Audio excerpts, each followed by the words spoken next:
Shabbat shalom. Shabbat shalom. Shabbat shalom to the worldwide family. Peaceful Sabbath day, y'all. As we get about our Abba's business today. Yo, we ain't going to be late. We're going to get right to the point. We're going to turn toward Holy Jerusalem, from whence our help cometh from. That's right. All right, family. We're going to get this opening prayer. And it is with the Most High's permission. Yes. And is in the name of his only begotten and beloved Son. Yes, sir. Our Lord and Savior and our Redeemer, Yeshua HaMashiach. And we know him as Jesus the Christ, y'all. Yes, sir. Long live the King. Long live the King. Reading in the book of Psalms, in the 90th chapter, it reads, Yahweh, thou hast been our dwelling place in all generations. Yes, sir. Before the mountains were brought forth, or ever thou hadst formed the earth and the world. Yes, sir. Even from everlasting to everlasting, yes, sir. Thou art Elohim. Thou turnest man to destruction, and sayest, return ye children of men. Yes, sir. For 1,000 years in thy sight are but as yesterday when it is past. But as a watch in the night. Yes, sir. Thou carriest them away as with a flood. They are as asleep. In the morning, they are like grass which groweth up. In the morning it flourisheth and groweth up. Yes, sir. In the evening it is cut down and withereth. For we are consumed by thine anger, and by thy wrath are we troubled. Yes, sir. Thou hast set our iniquities before thee, our secret sins in the light of thy countenance. Yes, sir. For all our days are passed away in thy wrath. We spend our years as a tale that is told. The days of our years are 80 years and 10. And if by reason of strength they be 80 years, yes, sir. Yet is their strength labor and sorrow. For it is soon cut off, and we fly away. Yes, sir. Who knoweth the power of thine anger? Even according to thy fear, so is thy wrath. Yes, sir. So teach us to number our days. Yes, sir. That we may apply our hearts unto wisdom. Return, O Master. Yes, sir. How long? And let it repent thee concerning thy servants. O satisfy us early with thy mercy. Yes, sir. That we may rejoice and be glad all our days. Make us glad according to the days wherein thou hast afflicted us. Yes, sir. And the years wherein we have seen evil. Let thy work appear unto thy servants, and thy glory unto thy children. Yes, sir. And let the beauty of the Most High, thy power, be upon us, and establish thou the work of our hands upon us. Yes, sir. Yea, the work of our hands, establish thou it. Hallelujah! Say that! Yeah, boy, that was powerful. Yes, sir. All praise, boy, that was powerful. Yes, sir. Man, I ain't read that one. Put that in was good. You read it today, bro. Got something on my heart, And you brother. read it with power, full of the Spirit. That's what we're talking about, because it gets to the heart of the matter of what we're going to talk about today. Our class today, laborers for the kingdom. That's right.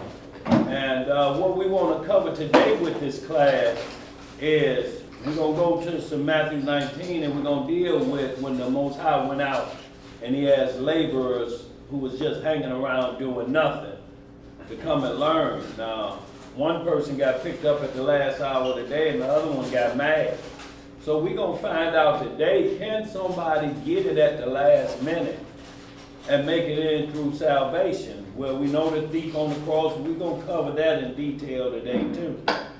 And we're going to get into some lost books, y'all. Now, we hear all these debates and all of that bull crap out there with other books, but those books violate the law of this Bible. That's why they're attempt is so great in trying to find a fault in the Bible. But the Bible is the measuring stick. It ain't never going nowhere. If you didn't need it, your debates would be against other gods. That's right. Against the Egyptology, against the Muslims, against the Buddhists, against Freemasonry. That's who your war be against. But you can't go against the Bible because you need it to prove your own self. Exactly. That's the measurement. It don't need no support. You're going to always have to deal with it. You can play all the games you want, but the lost books we deal with do not violate the law of the Bible. And that's his judgment because he says it's holy and it's true. And it's how he performs his justice, his mercy, and his majesty upon his creation. He ain't doing that with no free casing or false casing. You know what I'm saying? Exactly. But before we get to that, y'all, we want to just offer our condolences again to Brother Caleb. Some of y'all may remember Brother Caleb, kind of heavy brother, but with that big full beard, looked like he reached down to his navel. Brother Caleb passed away this past week, so he was homegoing. He was being put to rest today about 12 noon. So hey, we missed that, you know, but just want to offer condolences to his family, you know, and may the Most High have mercy on his soul. Right. Also, y'all, our brother Tobias and our brother Thomas, Paul Jr. we call it. Their mother is right now in the hospice state, so Brother Tobias and Thomas, we really praying with you, brethren, to maintain your sanity, so to speak, when a mom is, you know, in a bad way. So our Ark has been handling his fifth commandment, you know, seeing about his mom during this time. So we continue to pray for that household. Also, our Ark Roddy Rod, you know, is in the hospital right now. He's got some things need to be worked on. So from what I'm hearing, Brother Roddy Rod possibly be discharged this coming week. So we're praying for the household of Roddy Rod and our sister Myra and the son. Yeah. And also continue prayers for the house of Uriah and Sister Hannah and I, Akda and Yisrael over in the homeland. Y'all give us an update, if you will. Let us know how y'all kind of doing over there. Also, Sister Karen and family, she's experiencing a lot of Matthew 10 and that 7 of, not Malachi, I'm drawing a blank here. But y'all know what I'm talking about, that 7th chapter of it, that enemies are the foes of your own household. They gonna trouble you the most, y'all, but it's your best practice. If you get past that, then you're ready for the work. Yes. You know what I'm saying? Nothing will be able to stop you once you get outside the house. You know what I'm saying? You'll be in good shape. Micah 7, that's what I'm talking about. Boy, look here. Woo! And also Sister Joyce, definitely looking out for you, sister, praying for you, Brother Levi. You know, continued support for that, bro. You know, may all y'all be strengthened in y'all walk. Y'all, the devil is getting busy in this hour. Exactly. You know, and he's attacking. That's why we're talking about laborers for the kingdom. You're going to have to put in your work.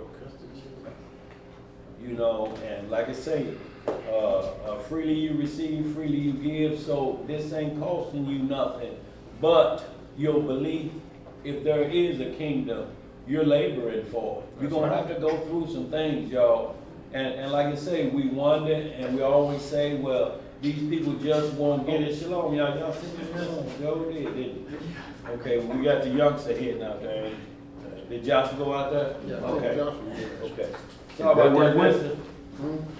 Is that where he went? I don't know, that's what I'm. Yeah, hope he did. Yeah, Abir said he went out. Yeah.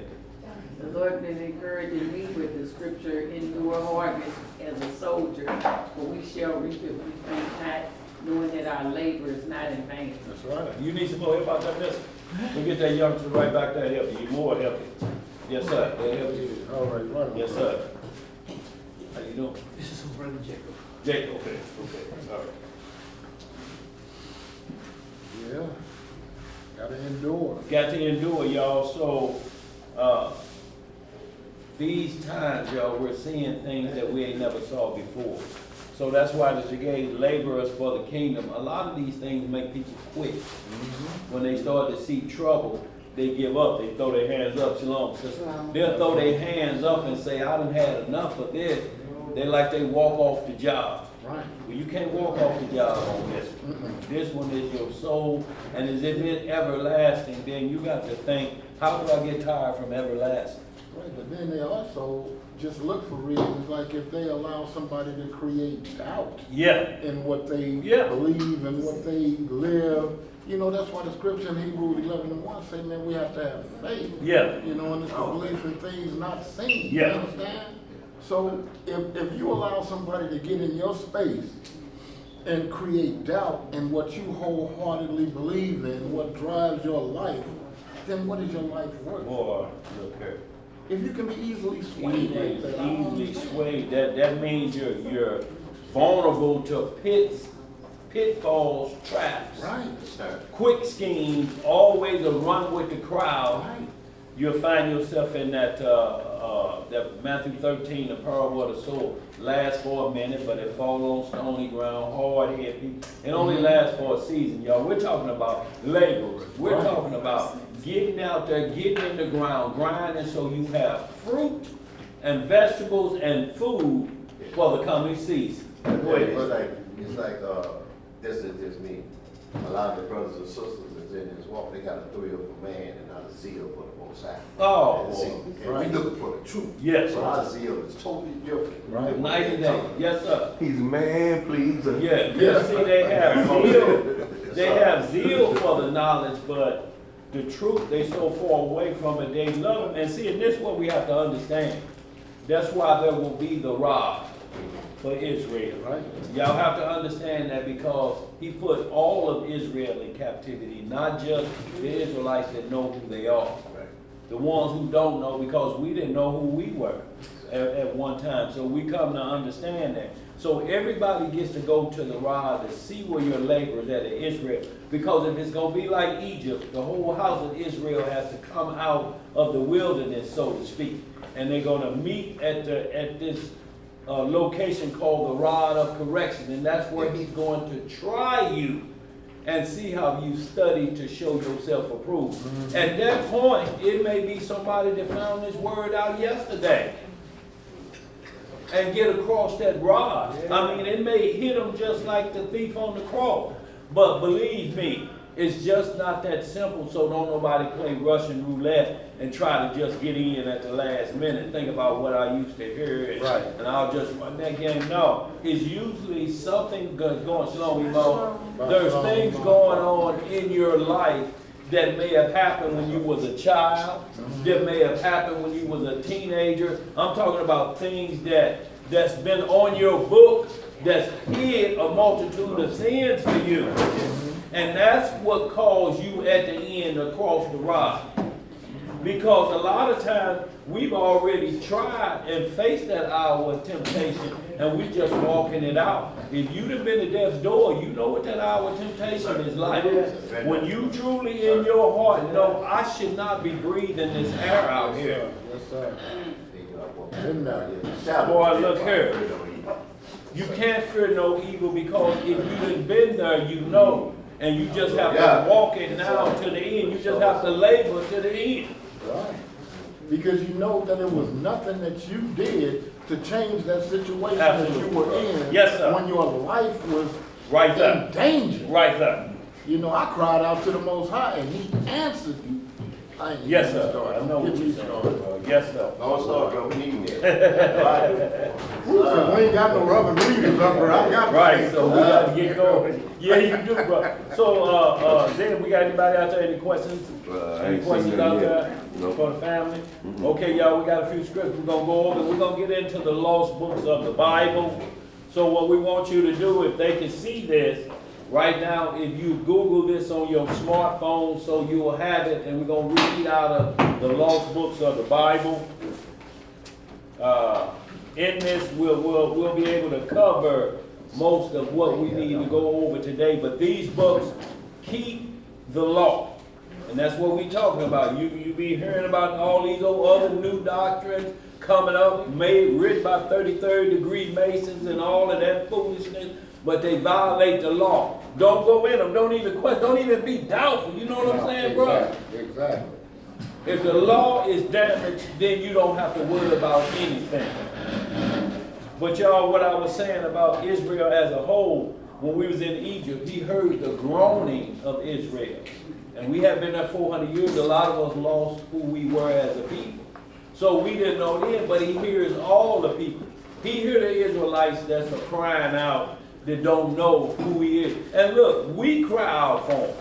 When we see the police injustice, we'll say, dirty, rotten, no good scoundrel did that to an Israelite. They may not know who they are, but we know it's injustice, and the Most High still hears their cry because it's still his people.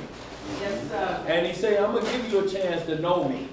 So our job is just to preach the gospel. If they don't hear it, that's on them. You know, we were told to do no more. That's our laborer. That's our laboring, I should say, for the kingdom, is to spread the gospel, y'all. Anything more than that trying to be exalted, you're going to be abased. You want to put yourself in Christ's spot, you're going to be knocked down. You want to deny the truth of this Bible and say it's been tampered with, then you're going to be trying to sneak back and holler Christ, and you can't curse him and then try to use them for your own righteousness to build yourself up. It just ain't going to work. You're going to be found to be a hypocrite. See, that's why we won't let you talk us out of the law. We don't care what version of Bibles you use. If Exodus 20 changed, that Bible ain't no good. That ain't hard. Miss me with all them languages in Hebrew and all that. Let's just go to Exodus 20. I don't care what language you're talking, and see if thou shalt not kill is still that in every language. Yeah. I'm good. I ain't got nothing. Yes, Elon, take a look at that. Yes, ma'am. So that's what we talking about, y'all. So we're going to go ahead and we're going to get right at it. We ain't going to belabor it anymore if we don't have any questions out there. Nope. We're going to the book of Matthew, chapter 19. We're going to start about verse 23. Can I read a scripture about the law? I just read that today, Psalms 119. 119, yeah, you can read that. You know that's the alphabet. And 142. We go ahead and read that, sister. It Now, if you read verse 1, does it tell you what letter that is? Because Psalm 119 is the longest chapter in the Bible. I just, It's the Hebrew alphabet. If you start at verse 1, I did. you'll see that's Aleph. So where you at, verse what? 142, because You're in 142. What does verse 1 of that say? 142 and what? Psalms 119 and 142. 119, 1. It should be that. What verse is that? Because they go 8 verses, and then every letter is 8 verses. So the law teaches you how to learn a letter, not letters teach you the law. Go ahead, what you say, sis? Psalms 119, 142. Okay. Thy righteousness is an everlasting righteousness, and thy law is the truth. See that? 119, 142. It's Tizadi. Yeah, Okay, so 137 through 144 is that Okay. letter. Psalm 119, 142, right. Yep. And what verse did she read? She read 142, but Right. it's Right. Tizadi is 137 Okay. to Right, so 144. that's your letter that you're going over, so that y'all, we get a good understanding of that. 142, yeah, man, I ain't gonna even try it there. Just don't read. Yeah. Hurry up, read 137 through 144. But y'all, what we want you to understand is, so you don't get mixed up with Hebrew, and you don't allow anybody to use language on you and say this word means this in Hebrew. The law dictates every letter of Hebrew. Yes. So we're reading in Tizadi, Tizadi. verse 137 through 144. Those 8 verses, the law dictates that letter of the Hebrew alphabet. Exactly. Every one in Psalm 119 is 8 verses, sister. And every one has the law involved with it. They tell you the law rules the letter. The letters cannot supersede the law. You know why? Because you'll have men out here Like we got a lunatic running around here talking about God is allowing, the Most High will allow rape of another nation during captivity if you're at war with somebody. Rape. So you're basically teaching people that he will violate his own law to satisfy you in whatever position you find yourself in. And the scripture that's used is night and day. But my From thing what is, this individual saying. we not at a physical war, so what are you even studying that for? But I'm talking about even if it was war, it don't allow for rape. Right. Rape is the forcing of a woman So they to try knowingly know. they try to bring that to when it ain't war Well, they're and saying. still use that. Well, they're right because they're teaching because they know you ain't got no another war with nobody that you plan on doing this. But what we're talking about is a vile act becoming legal by that teaching. And it started with a rotten tree.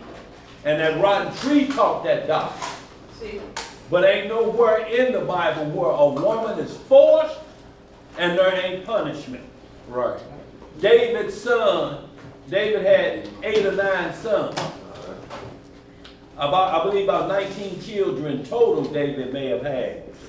But what we're talking about is David's daughter, she was a virgin. David loved her so much he gave her a robe like Jacob gave to Joseph, of many colors. Oh, she was so beautiful, young and precious, and she loved all her brothers and sisters that had different mamas. But David was their dad, of all of them. So Absalom, this was his sister from the same mama. So their older brother from a different mama, son of David, liked her so much he started lusting for his sister. And he told her, he feigned like he was sick and got some of his servants, because these king's sons, to bump this up and say, your brother really needs to see you. He's sick and he's suffering. And when he go in there, he grab can you make me some of them cakes? You know how you make them. You the only one can make them like that. She said, brother, you know I'll do anything for you. And she made him the cakes, and when she brought them to him, here he go reaching out, grabbing her wrist. Like how Ray Charles was feeling on wrists, and pulled it to him. And she said, brother, what you doing? Girl, I got to have you. She said, you can't do this. This wickedness in Israel. You can't do this. Look, just ask our father. Look, we'll arrange a form of marriage. You just can't do this. You just can't take it from me. And then he forced her. And then he clapped his hands and told his servants, now get this skank out of here. right, lock the door. Locked the door behind her. She tore off that beautiful robe, and when Absalom found out about it, he said, what? Caught him tripping, him and his boys out there laughing and drinking, one paying attention. Absalom eased up on him with that sword. He out there laughing and drinking. Look, his partners didn't say nothing. They saw Absalom, they just disappeared. And he still laid back laughing. Yeah, and then I told her, and Absalom went to work on him. Shabbat shalom. Shabbat shalom. Brothers and sisters. Went to work on him about raping his sister. That's right. Levi and Simeon went through the whole town of them Hamites Yes, sir. slaughtering. And then you say, twist your lip with some kind of word etymology to say the Most High is allowing vile affection. Terrible. What's on your mind? But that must be continually. Right. And when you read the scripture, it tells you there's a honeymoon going on. There's at least 30 days of courting and mourning for parents. Then full protection is given by the law for you to put on this strange woman. Where do you get raped? How do you rape a woman and then be her husband? Right. And protect her? What you getting that at? Right. Shechem did it, and there was a discussion made that they were coming to the covenant. That's the only thing that legalized that. But to legalize, to say to force a woman, and you look forward to that in the kingdom, what kingdom are you talking about? What are you truly laboring for? What kingdom is that? Right. You can just see yourself just having your way. Looking forward to it. Looking forward to violence of a walk. Violating a woman. Violating a woman. And twisting your lips to say the Lord approves of this. This just like, and I'm going to say this and move on. It's the same thing with when David, the Lord, Nathan came to him and said, the Lord would have given you many. You have many, but he would give you much more. Even your master's wife, they ain't understanding that. They are actually saying, David, the Lord put him in position to sleep with his mother-in-law. Based off of that, reading that and don't understand the kingdom. David is the head of the king. If a king dies before him and his wife is left, David have to take care of his wife like a husband. That's his mother-in-law. The Lord don't allow him to go in and have a baby by her. No, he just got to take care of He her. got to take care of her like a husband. That's Right. what it said. I would even give you your master's wife to take care of all of them. I've given you more. Why is it just on sex? I would give you more. What else do you think he could have got? Just more women? Is that the only thing they're thinking? How about more kingdoms? Right. How about more wisdom and righteousness?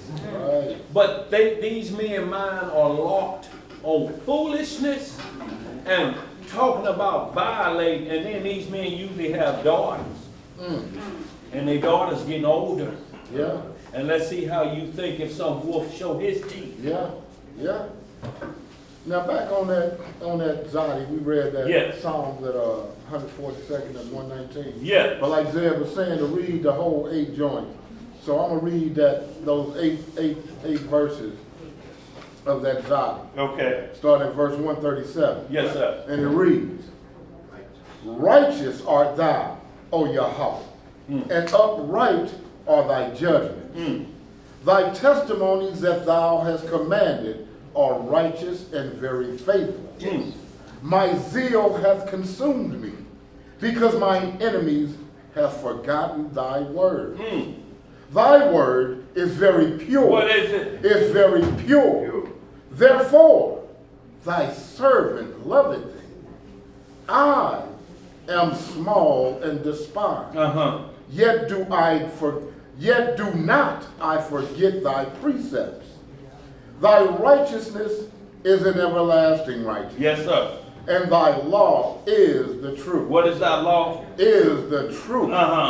Trouble and anguish have taken hold on me. Right. Yet thy commandments are my delight. See, now, go to the next word, but just, it's kaf, if I'm reading that right.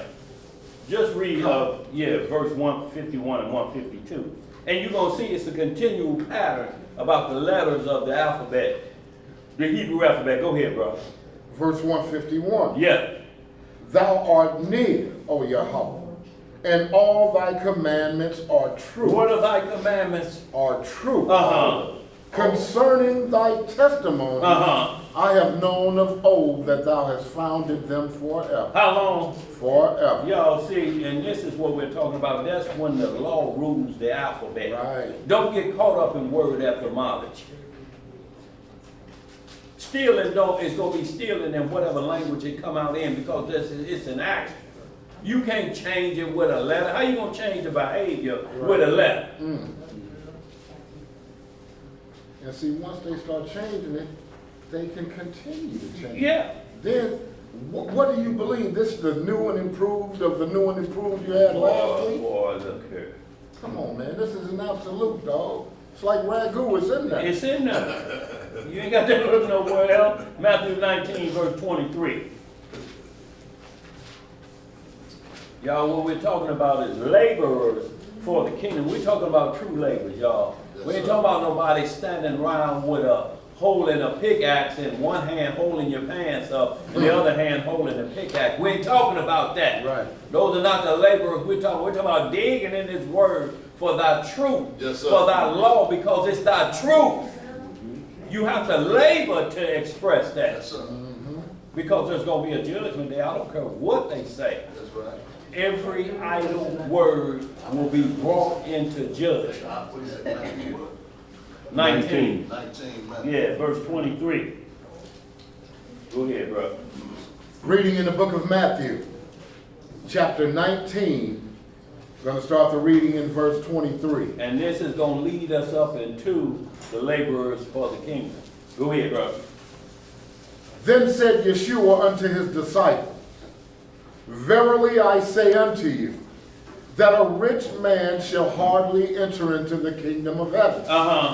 And again I say unto you, it is easier for a camel to go through the eye of a needle than for a rich man to enter into the kingdom of Yahweh. So now we got a problem that some people think they're supposed to give up whatever wealth they have because they can't get in, but we're talking about a lover of money because we see Abraham's bosom. Abraham was one of the richest men in the East. Yes, sir. Lot was wealthy. Yes, sir. So Jacob was wealthy. Job. Job was wealthy. Yes. So it's not saying rich from that perspective. It's just, it's going to tell you how, and you got your riches if you trust in your riches. That's what it's saying. Hardly shall a rich man get into the kingdom, because usually money will make you think you don't need the Most High. That's right. See, money will make you think you don't need the Most High because you get the best doctor. But if that best doctor say, look, wait a minute, you're going to have to call for your spiritual power. Right. There you go. It's out of our hands. Well, you ain't got no other doctors on planet Earth. Well, we got one in Russia. He can fly here. He say it's out of his hands. Y'all, it's the reason they have a chapel in every hospital. Yeah, what? In every hospital, because they know there's limits that they can't go beyond to save life. If they could, nobody be down. We put funeral homes out of business. But funeral homes ain't going out of business, is they? No. They actually ramping up. Look, Yeah. they getting a funeral while performing a funeral. Because these crazies going up and shooting up in the funeral home while a funeral going Come on. on, man. So No he mercy. done embalmed the body and got two more laying in there to embalm Without on mercy. the same event. Yeah. Which they said without mercy. Sliding without mercy. Boy, look here. Go ahead, bro. Verse 25. Yeah. When his disciples heard it, they were exceedingly amazed, saying, Who then can be saved? Who then can be saved? Because without money you can't live. But when we go to the book of Ecclesiastes, 10 chapters tell us money is a defense. You know, and money, that's all it should be for, a defense. But if you work, you got money legally. Money is not the devil. The love of money is the root of all evil. Not money. It's when you love it that you'll break God's law to get your hands on it. Do anything to get it. Yes, sir. Anything. You Anything. degrade yourself to get a big piece of that chain. Do something strange. Boy, for some change. look here, it's like Moses said. Look, just cause you single as a dollar, you don't have to be loose as change. See, because that money will make you change your thought process, and you will change the way of God to get where you going. Y'all, money is making men do a lot of things, and they know how to do it in Hollywood. Yes, sir. These rappers too. We make money, so we don't care nothing about it. Yes, sir. Judas Iscariot, you love the Lord? Yeah, I love him. He gonna change the world. Well, you know it's gonna be at least 2,000 years to go by. But I tell you what, we can force the kingdom in now. Well, what you do? I'm gonna kiss him on the jaw. If y'all kill him, he'll straighten all this out right now. We'll get rid of all of this for 30 pieces of silver. Chicken chain. Chicken chain. Y'all, but hardly should a rich man to say easier for God. It's like a Donald Trump who don't sleep. He can't sleep. When you can't sleep, when you talk about paper chasing, you got to work 20 hours. That ain't what the Bible says. It said work while it's day. Right. Technically, we ain't supposed to work after sundown. Technically, we're not. But some men, guards had to be up at that hour, so we do know that there's certain work that men have to be up at that hour. But naturally, those are the sleeping hours for you to recharge your soul. So we're going to believe that. Go ahead, bro. Verse 26. Yeah. But Yeshua beheld them Uh-huh. and said unto them, With men this is impossible. With who? With men Uh-huh. this is impossible. Right. But with Yah all things are possible. See, but with Yah, all things are possible. So it's possible for a rich man to enter into the kingdom. Abraham, he's got a bosom. Right. He said many shall come from the east and the west and sit down with Abraham, Isaac, and Jacob, all who were what we call wealthy. Wealthy men. Right. Let's get some more. Verse 27. Yeah. Then answered Peter and said unto him, Behold, we have forsaken all and followed thee. What shall we have therefore? Uh-huh. And Yeshua said unto them, Verily I say unto you, that ye which have followed me in the regeneration. In the what? In the regeneration, Uh-huh. when the Son of Man shall sit in the throne of his glory, ye also shall sit upon 12 thrones, judging the 12 tribes of Israel. So we got these camps out here to teach regeneration mean reincarnation. No. It don't mean no thing of the sort. When you look up regeneration, it's saying being born again of the Spirit. Because that's what's going to happen when the Messiah say, when they put me to death, if y'all still sticking together, doing that regeneration, the rebuilding of the Spirit, because wasn't he the same one that came back? Wasn't he the same exact one? Didn't he say, put your hands in my side, Right. feel the nail holes right here? So it wasn't reincarnation. And then how you reincarnated as an adult? What? That don't make sense either, do it? No. So regeneration meant being born again when he was talking to Nicodemus in John 3:3, when he asked, how can a man be born again? Of spirit and water. That's what he was telling the disciples. Look, y'all done seen miracles. Y'all done did things outside of y'all natural body. Y'all done cast out demons. Peter, you raised Tabitha up. So you're outside of this. If y'all still hanging together doing the regeneration, when I'm resurrected of my Father after 3 days and 3 nights and see no corruption, if y'all still hanging, then in that return, y'all gonna sit on 12 thrones, judging 12. And they lost Judas, but they got 12, and those 12 made it through the regeneration. And look, Thomas had to be convinced again. He was doubting up to that point. Y'all see how merciful our God is. He actually had to walk through the door and take Thomas' hand and do it like this. And then he cried out, Rabboni! He just looking at him, boy. Show me. Y'all, blessed are those who have not seen and do what? Believe. That's right. Look, we got doubters that was right there with the Messiah, y'all. You talking about how much more then do we have to labor? Yeah. Look, and they was right there with him. Get some more of that, bro. Verse 29. Yeah. And everyone that hath forsaken houses, or brethren, or sisters, Uh-huh. or father, Uh-huh. or mother, Uh-huh. or wife, Uh-huh. or children, Uh-huh. or lands, for my name's sake, shall receive an hundredfold, and shall inherit everlasting life. And see, when you're talking about forsaken, that means that no matter what's breathing oxygen, Right. the word is bond. So- You let go all that, and it named everybody. It didn't leave nobody on here that says you're supposed to be down and worship or feel that they're worthy of worship. He put everybody on there. Wives, children, mother, father, cousins, Even brother. your land. Boy, even your land. Nothing more important than the Most High. No. Go ahead, we're going to get right into chapter 20. Verse 30. Oh, got 30, okay. Yeah, then we'll go to 20. Yes, sir. But many that are first shall be last, Uh-huh. and the last shall be first. Yeah, that's what we have to look forward to.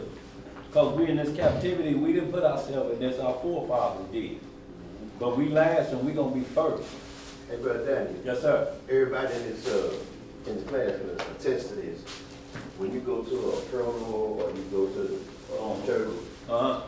the brother that's on the last row Uh-huh. is served first. The brother on the last row, You know, sir. Yeah. how they do the last row first. Oh, yeah? You know, when they walking around and everybody in the back, they go first one, go down. Yeah. So there's scripture that probably doesn't matter, you know. Yeah, and see, and that's just within an assembly, but we're talking about like right now, first fire, last high. You know, those type of things is gonna change in a blink of an eye, Gonna be like a that switch. you'll find yourself, you like, where am I at? What reality is this? When everything that, all the civil rights you won't be able to compare to this when you see their kings being your nursing fathers. I'm talking about, got your children by the hand, they have to take them to the playground. Can you picture Donald Trump doing that? Be some problems. And I'm saying, if he was found or whatever happened with him, and he became your servant, he would be glad to do it. Yes, sir. You know, like we were saying, yes, master. And we were the nursing kings and queens, because we were kings and queens, reduced to this labor and stuff. So y'all, being under that labor, that was for punishment. This labor for the kingdom now, y'all, it has to be from a righteous mind. You can't have get back in your mind laboring for this king. He say, I'll take care of all the business. I'll do your get back. Now, if you have to wound another man to your own hurt, he understands stand your ground. And protect your household, because that's in the road. But that other drama that's out there that's played, he said, I'll take care of all that, don't worry. And I'm gonna give you some serious rest from all that. Y'all, we can have everything, all the money in the bank, but you know what? If you ain't got no rest at home, if you can't sleep, and you still patting on the pillow trying to find a cool spot in a mansion with 17 rooms, you got 17 rooms of misery, don't you? Yeah, no escape from that. No escape from that when it's up here. You can't close this off like you like to. No matter where you put yourself at. You can close your eyes, but you But can't close your mind. you That's sure what's can't. still moving, Oh, boy, keep working. man. Let's get some more of that. Chapter 20. We had just a quick question from Okay. Sister Betty. Shalom, Betty Sister Leonard. Betty Leonard. She says, can you please explain the difference between spending and charity? Spending and charity. Well, 1 Corinthians 13, I believe it is speak of charity. 2 Corinthians 13. Ryan is down there just answered before. Okay. He says spending is of necessity. Yeah. Charity is out of compassion for your fellow man. Now, if you're spending with charity, I understand that. But there has to be an amount that don't affect you. Right. It says all giving must be according to thy increase. See, when you got increase, it don't hurt the household budget. Right. But see, like in church, they command tithing. Right. They do it like how it used to be under the law of Aaron. But then they say the law is done away with. But they command you to tithe. So that takes you outside of your household necessity. But everywhere you see men on the Bible, on the Melchizedek, they tithe upon increase. Like when Abraham went and got Lot, and he hired men to go with him. All of the booty that they took off, valuables, I should say, he paid all them soldiers off, and then he gave the rest to somebody else. So he said, men won't say that Abraham did that to get paid off. And he said, I'm already cool. Right. So, but upon that increase, and the rest he gave to the high priest after the order of Melchizedek, Yes, sir. who happened to be Shem at the time. Yes, sir. So he gave the money to him, you know, off of that situation. And the other one was Jacob. If you bless me, I'll give you 10%. So under Melchizedek, it's a free will that you dictate what you want to do, but you can't make a vow and don't keep it. See, Jacob made a vow. Now, if you say, Lord, I'm going to try to give you something every week if I can, that's a difference than saying, I guarantee you, whatever child is born, he's yours, the first one. Whatever piece of paycheck I get, you first. Whatever cattle I get, go to you first. That's a vow you cannot break. Y'all understand what I'm saying? So, but spending is like I say, taking care of needs. Charity, you read in 2 Corinthians 13, I believe it is. Or 1 Corinthians 13 talks about charity. It say if you give and you don't have charity, you're wasting your time. If you give some money in front of somebody else so somebody else can see you, it say that's not charity. Right. That's showing out for mankind. Cloud chasing. That's cloud chasing. So that's what it's saying. You can't do no cloud chasing.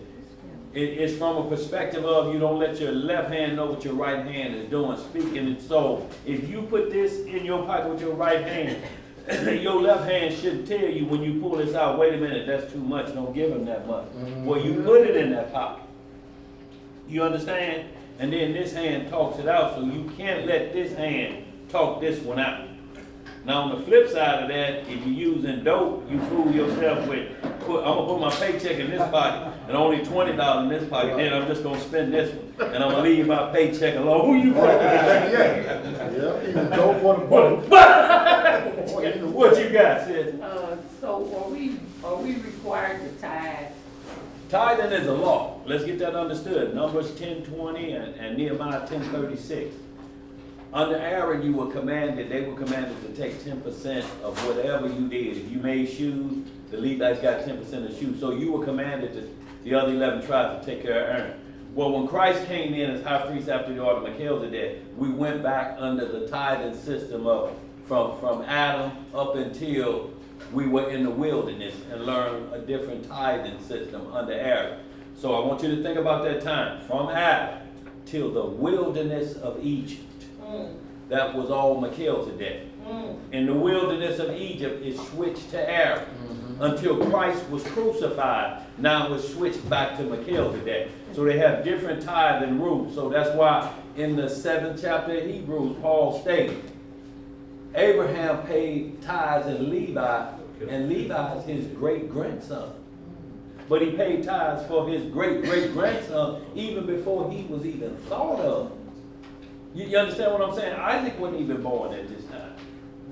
Neither was Jacob, neither the 12 tribes. So Abraham had paid tithes under what system? It was Melchizedek, and that's a free will system to give upon your increase. It must be again going towards your increase. Go ahead, bro. That's what I tell people too about the tithe. That if you want to, you don't get a raise every time you get paid. No. It'll fund your increase. No, you don't. So, and that's why people do income tax or once a year. But like, You pay tithe now. if you can pay, what tithing is like I say, 10% of all your earnings or whatever you got. You can tithe 1% under the order of Melchizedek. So that's what we're saying. 10 is not automatic under Melchizedek. Not mandated. It's not mandated because the widow did what? She cast in how much? 2 mites. All she had in the world. And it said everybody else was cashing in stacks on that. Thousands they was putting in there. It say she gave the most money because she gave from her heart. So if once you fix a certain thing, if it puts you behind the 8 ball, then that's a burden for tithing. You can only tithe what upon your increase, and that means if I have a little something extra after I take care of my living, because you can't go and live outside if you give your money to the church, because you can't live in the church. The pastor don't even live in the church. So his house is he got his lights on. But if you give your money, your lights get turned off and the lights stay on at the church building, that's a problem. What it means now, tithing is now you have to switch to laboring tithing. I'm gonna help out at the church. I'm gonna do this. I'm gonna do that if you feel you need to do something. That's why hardly shall a rich man enter. Just think about it. The one boy Todd in the penitentiary, he ain't got no tithing money. If right now we required, you talk to him what we teach down here, and we said, look, tell him he need to send some of that commissary money down here, or he ain't getting no more teaching. But he couldn't do it. So that's why we say our high priest is Yeshua, Jesus Christ, the Messiah, after the order of Melchizedek, law, male, female, rich, poor, free or bond, Jew or Gentile. How does he pay tithing bonded? This is what we're saying. The law cannot prevent that individual. If you say we should tithe, then he has to tithe too, because nobody told him to get locked up. On a free case, that's a different thing. But if he committed a crime, that does not get him out of paying tithe. If you look at it from that perspective, you understand what I'm saying? But under Melchizedek, he can give a free will. What he can do, tithing is, because the script says, keeping the commandment is tithing enough. Sirach 35. If you keep the commandments, those are tithes enough. So if he keeps the commandments in there and walk a good walk and teach me, and so that's the best tithe that you can do. Because most people will think, here, I give you a 20 to the church and that's done. Right. That's what the Messiah is saying about your mother and your father, the 5th commandment. Some people think today, if I just put in a nursing home and pay them, and give them a Christmas bonus or something, then I'm honoring my mother and my father. And you don't never go to see her. Right. You just write a check and think that relieves you of your duty of honoring your mother and your father. I can do that because I'm rich. I'm going to put her in the best hospital. Right. They're going to change her diaper every 3-4 times a day. Right. The smell of piss will be nowhere. Right. Some of these nursing homes, you can smell piss in the parking lot. You be like, wait a minute. What the hell? And as you get closer to the door, When the stench increases. boy, look here. So that's what we're talking about. So, sis, whatever your heart desires, just read 1 Corinthians 13. I believe it talks about charity, and it'll explain it from the order of Melchizedek. You're not under commanded tithe. If you choose 10%, you got to make sure you can live minus that 10%. You understand what I'm saying? You give 99%. Long as that 1%, you're not out on the streets in the cold. Because he don't give you that option to live out on the streets and give all your money away. He don't do that. Under no circumstance. It ain't from Genesis to Revelation that it ever happened. All these men made those agreements. Now when we're under Aaron, like I say, if you made shoes, 10% of your shoes went to the Levites. Right. You raised corn, 10% of your corn went to the Levites. And it was just the 11 of the tribes given to Levi. It was just the 12 tribes that were doing the tithe. Well, 11 tribes. We'll read that real quick, just so we can move on. Where you wanna go? Give me Hebrews 7, real quick, where it says commanded to take tithes. So y'all understand what we talk about. Well, the law is Numbers 10:20 of tithing and Nehemiah 10:36. And you'll see the law of that. But this is how, and the preachers get you, they'll read Malachi 3:8, will a man rob God? How you rob me in tithes and offering? Well, wait a minute, you just said the Old Testament is done away with. What you doing in Malachi, preacher? And tithes and offering, and tithing is a law. You just said the law was nailed to the cross. You ain't got to do it. So why are you forcing people to do that law? Right. Or are you saying the law is nailed to the cross except that one? Y'all understand? It's the trickery of the mouth where you not knowing Old and New Testament and not knowing your priesthood. This comes down still, sister, to a priesthood issue. Hebrews 7 chapter. Give me right where it said they were commanded to take tithes. Is it 7:7? Okay, yeah, we're going down. Go down, read down to 11, 12. right down to 10. No, going down to 12. That's good, y'all. And then we got to move on because I got a lot of script we got to cover today. Okay, we're in the book of Hebrews, chapter 7 and verse 1. It reads, for this Melchizedek, king of Salem, priest of the Most High Yah. Who was he the priest of? Of the Most High Yah. Who met Abraham returning from the slaughter of the king. And blessed him, to whom also Abraham gave a 10th part of all. First, being by interpretation king of righteousness. And after that, also king of Salem, which is king of peace. Now, when you get into the 16th chapter of this book of Jasher, it'll say that Melchizedek high priest was Shem, Noah's son that got off the ark. He was the high priest after the order of Melchizedek. It's not one every other thing. Like Aaron, Moses was not a high priest, only Aaron and his son. When Aaron lost it for what him and Moses did when they struck that rock, it fell on his son Eleazar. They put the robes on him. They didn't deal with Moses and his sons, Gershom and all of them. It was just Aaron and his son. So in like manner, this order of Melchizedek, this robe was first put on Adam because he was king of the world. Yes, sir. Adam had on the robe of Melchizedek. He was going to pass it to his son Abel, who was killed by his brother Cain. Then that robe was put on his son Seth. Seth put that robe on Enoch, and they was passing that robe down to who would be the high priest. You know, and it was only one, it wasn't like a million of them. You can only count one, really, technically. Noah's brother Ner had a son by his wife, or she had what was called a virgin birth. Noah's brother Ner, and that priest was Melchizedek. They put the garments on that baby before the flood. Shem got it after the flood. He made Abraham a priest, but Abraham was not a high priest. Yes. He was a priest like we are. We're priests of Melchizedek. We're royal priesthood, but we're not the high priest. Christ is the high priest.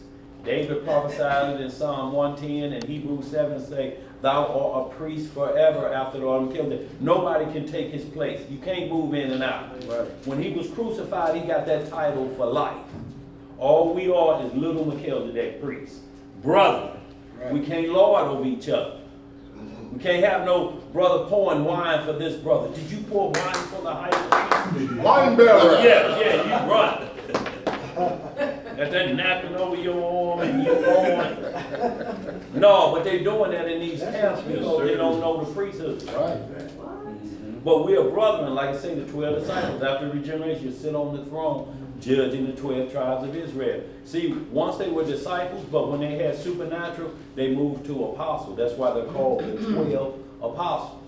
And when you read in 1 Corinthians 12:29, when they talk about here's the hierarchy of the church.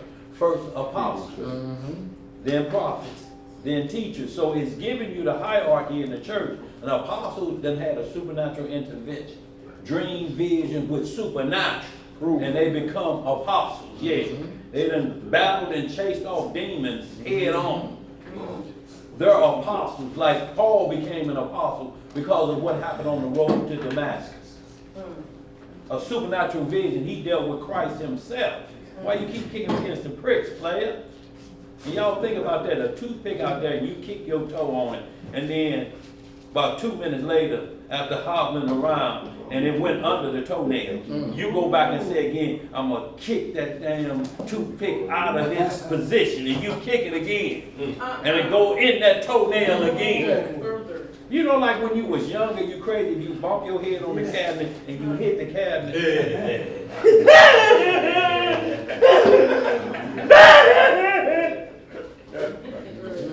Crazy, ain't it? You Let's retarded. kick it against the pricks. What you say? You say that's retardation? Yo, where we at? Did we answer that? I hope we answered that. But let's read that. Finish reading that, bro. The book of Hebrews chapter 7 and verse 3. Yeah. Without father, without mother, without descent, having neither beginning of days nor end of life, but made like unto the Son of Yah, abideth the priest continually. So it was talking about just that Melchizedek at the time. But he had a father and mother. Noah was his father, if it was Shem. Christ even had a father and mother. So who's the only individual that's in existence that's written about in this Bible that doesn't mention his father or his mother or his beginning or his ending? No. The Ancient of Days. The father. That's right. So he's Melchizedek. And the priests are after the order of Melchizedek. Do that make sense? Yes, no. I'm Melchizedek. Christ, you're my high priest forever. Ain't no more high priest. But you. Right. Aaron, you're the high priest after the order of Aaron. Only your sons are high priests. Moses wasn't a high priest. No. Moses was just a priest of Midian and of the Most High, but he was not a high priest. He couldn't go into the holies of holies, but he had a special relationship with the Most High that he talked to him face to face. You know what I'm saying? So he had the power similar to Messiah, but he was after Aaron's order. It's a total difference, y'all, from the priests we're after now, Hamashiach. Melchizedek, y'all. That's the first thing all you have to ask somebody. What priesthood are we talking? And that'll settle the law question. Right. Let's get some more. Where we at? Verse 4. Yes. Now consider how great this man was, unto whom even the patriarch Abraham gave the 10th of the spoil. Where did he get a 10th of the what? Of the spoil. See, we don't read him giving anything before the spoils, and those spoils was when he went and got Lot, who was captive. Came back and told him, man, they got your nephew captive. Right. Go ahead, bro. Verse 5. Yeah. And verily, they that are of the sons of Levi, who receive the office of the priesthood, have a commandment. Have a what? Have a commandment to take tithes of the people according to the law. According to what? To the law. That is, of their brethren, though they come out of the loins of Abraham. So it says Levi had a commandment to take tithes of their brothers. So the other 11 tribes had to pay according to the law. That's all in Deuteronomy 7th chapter, and how he explains Levi is mine. I set him aside, and the reason Levi is when we broke the law, he asked, who's on the Lord's side? Levi, that whole tribe held up their hand. And you know, Levi never, according to the book of Jasher, never went into slavery in Egypt. They didn't fall for the okie doke. They said, no, this sounds like an okie doke. They told them, we're going to pay y'all for services, you 12 tribes of Israel. Levi said, no, and every day, the taskmaster never showed up with the paycheck. He paid like the first couple of days, then slowly eased away, and they was working for no money. Levi, Shalom, who you need? Bible study? Okay, come on in. You say what? Boy, y'all do look just alike, so I was waiting for a little here. Don't do us like that. I thought Elnon had pushed us into the future. Yes, sir. All praise. We can tell you. We got that.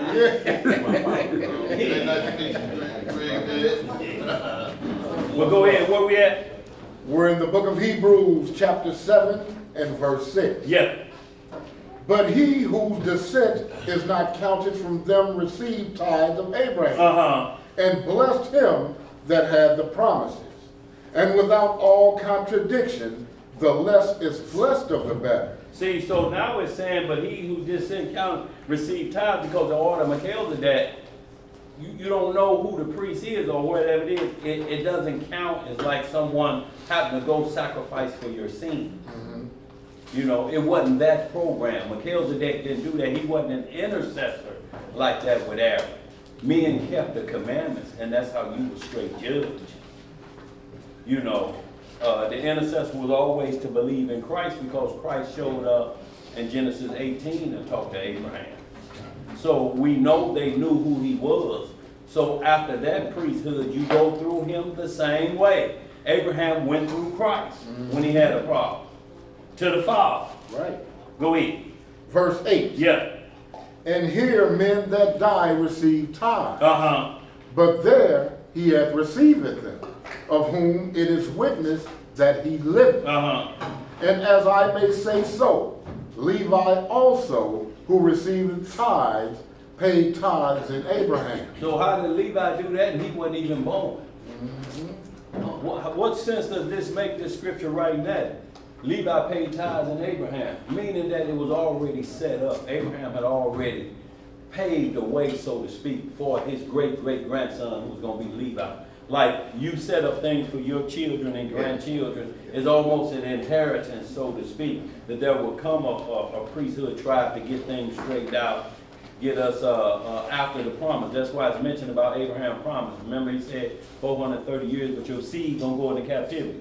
Well, this promise involved Levi and a priesthood being involved to turn us back right. See, the Most High done already looked at the end of the matter. You know what I'm saying? Go ahead, read a little bit more. That's that Genesis 15, 13, and 14. You know what I'm talking about, bro. Absolutely. Yes, sir. Verse 10. Yeah. For he was yet in the loins of his father. Where was he at? He was in the loins of his father. So he wasn't even put out into the world yet, so to speak, to keep it clean. Go ahead. When Melchizedek met him. If therefore perfection were by the Levitical priesthood. See, y'all, we're talking priesthood. That's what law is. The law is the same. Stealing, murder, killing, adultery, that's still the same since Genesis. The only thing changed is the priesthood. Who you go through if you commit any of those crimes. When we was in Israel, we could only go to the Levites. They were the only one could go talk to God on our behalf. Right. Now, before that priesthood started, we went straight through Christ. Christ was in the Garden of Eden with Adam. He was the tree of life. So he's been the intercessor all along. Is that the tree of life will be in the new kingdom. It said the tree of life is there.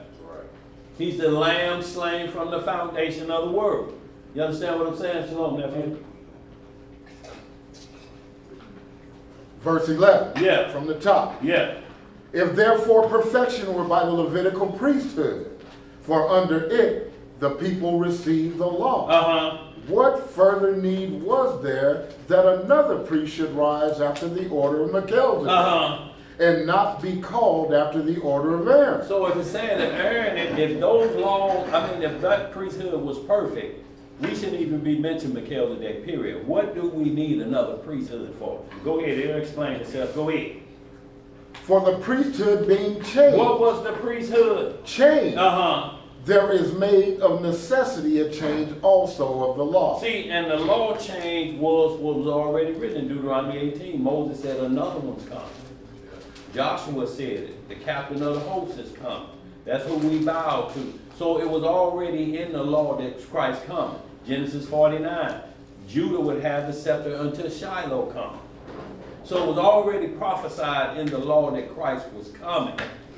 And once he come and hit the earth, he's going to have you look at the law with the responsibility on yourself versus keep giving up an animal. That's the only difference in Aaron and Melchizedek, really. Animals were slaughtered on your behalf. And the way we sinning now, the only thing the only thing we seem to care about is pit bulls. So that'd be the only thing. Because all the lamb, goats, sheep, Oh yeah, they're gone. doves, whatever we needed for our sinning would be overwhelming with this now. Just speak your own truth. Y'all understand that? Look, I want y'all to think about just in your lifetime this week how much you sinned. That's how many animals would have been killed. And you know you better than anybody know you. Right. And you know, oh, that one would have cost me 2 bullocks if we were still under iron. Damn, well, I'll take that one. That one wasn't nothing but a turtle dove. That's a misdemeanor. Right. I can get by that one. But felony sins under there, 1 Corinthians 6 and 9, Romans 1:20, those sins, those that say you cannot, shalom, sis, under no circumstances practice these, be a practicing individual, and you lose the breath out of your body and expect to go to kingdom. He said that ain't no kingdom for you, for those felonies. Misdemeanors, you mess up here along the way. A man falls 7 times, he get back up and try again. But you can't keep saying I'm sorry once you come to the knowledge of sin. Exactly. If you know it's sin and you do it anyway to become presumptuous sin, see, that's what we would have did. Just loaded the trunk up. Man, where you going, over to Brooklyn? What you gonna do over there? Don't worry about it, but I got about 200 turtle doves in the back. Pick me up. Pick me up. Yeah, pick me up. Yeah. Because you're going to sin. You're leaving. You got the recovery in your trunk. Exactly. That's why we had to switch back to Melchizedek to where you stop the sin up here. If a man thinketh to lust on a woman, what has he done already? If you already got her naked at the motel and the things that happened, you checked out and you sneaking back to your car up here, you already done it under Melchizedek. He wants you to think before your hands have to touch. Then you don't have to worry about that other sneaking and hiding stuff. You cleared it up here. And like when you're hearing all this stuff, people are coming out of the closet, they're coming out of the closet up here. Y'all have to understand, up here, they were in the closet where they had shame. Now when you speak your own truth, you come out of the closet of your mind and you say, I don't have any shame anymore. I don't care what they say. I'm not shamed anymore. I'm coming out speaking my truth. I don't want to hide it in my conscience anymore. I want to be free. And they call that freedom. I'm a wordy assless chap. Boy, look here. You need to go back in the closet. And they got pride in it. Yeah. And that has pride in it because you're saying, I'm not going to take wrong. I don't care what the Most High say. Look, he made me this way. No, he didn't. No, he didn't. If he made you that way at the beginning, what are you doing in church now? If he messed up at the beginning, he sure can't straighten you out at the end, can he? You're against the 8 ball if you're a man trapped in a woman's body. And you can't be born that way because sin is what? Transgression of the law. So what law did you born that you break coming out of the womb? Biting and savaging your mama and kicking wildly? And she said, ooh, I'm glad I got this bad baby out of me. Then you slap the doctor before he can get you? Make him cry. Make him cry, yeah. That would be born in sin. But sin is transgression of the law, so you got to ask, what is the fetus done to have blood sacrifice for? No, the mother go and sacrifice for the child. Mary had to go and offer turtle doves for Christ being born. Hope that answered. Did we get down to where we need to be? Okay, but when you get down to verse 16, you see Christ was made not after a carnal command, but after the commandment of the everlasting life, meaning that his flesh couldn't corrupt. That's what sets him to go down to 16. Go down to 16, we got to go down to 17. Yeah. Verse 13. Yeah. For he of whom these things are spoken pertaineth to another tribe. Another what? Another tribe. Uh-huh. Of which no man gave attendance at the altar. We're finna see what tribe they were talking about. Go ahead. For it is evident Uh-huh. that our Lord sprang out of Judah. What tribe he come out of? Judah. The fourth tribe. That's Judah. right. See, that's where our Lord sprung from. It said the priesthood was about Levi. Right. Aaron didn't talk about Judah under that. Judah was prophesied, once we got out of schoolmaster phase, for Judah to be the head tribe. Judah was even technically still head of Levi because Christ had to come through it. That's why David was able to eat the showbread. When the Levitical priests gave them, they were hungry because he was Christ's foreshadow. He was the one that all Israel was supposed to look to, like the coming Messiah was King David. So we have to understand he was preaching Melchizedek and following that. David was a priest, a prophet, and a king. All them psalms and different things David wrote and the prophecies he did, his sons, they wrote songs and different things. So David was at that time they were looking at David like they were looking at the Messiah. But he said, no, the Lord said to my Lord. Mm-hmm. Now, if David is the king, who's the Lord between him and the Most High? It could only be Christ. So he prophesied about Christ. So we have to understand that the priesthood being changed, the law never changed. The only change was, now you got to look at it from this perspective. Don't go get no more turtle doves. Don't go get nothing to die for your rotten rear end. Mm-hmm. Be born again up here. Straighten yourself out up here. Because a woman got that on, do that make you have to lick your eyebrows? You can't control yourself. That's her fault. Something wrong with thee. Well, Job in the 31st chapter of Job, 32 I believe it is, Job made a covenant with his eyes. He said, if I lust after another woman, a man could have my wife, and then he could go bring his friends, and they can run a train on him. Mm-hmm. That's how he trained these. Yes, women are beautiful. You can look, but don't lust. Right. Let's read some more. What we at? We're in the book of Hebrews chapter 7 and verse 14. Yeah.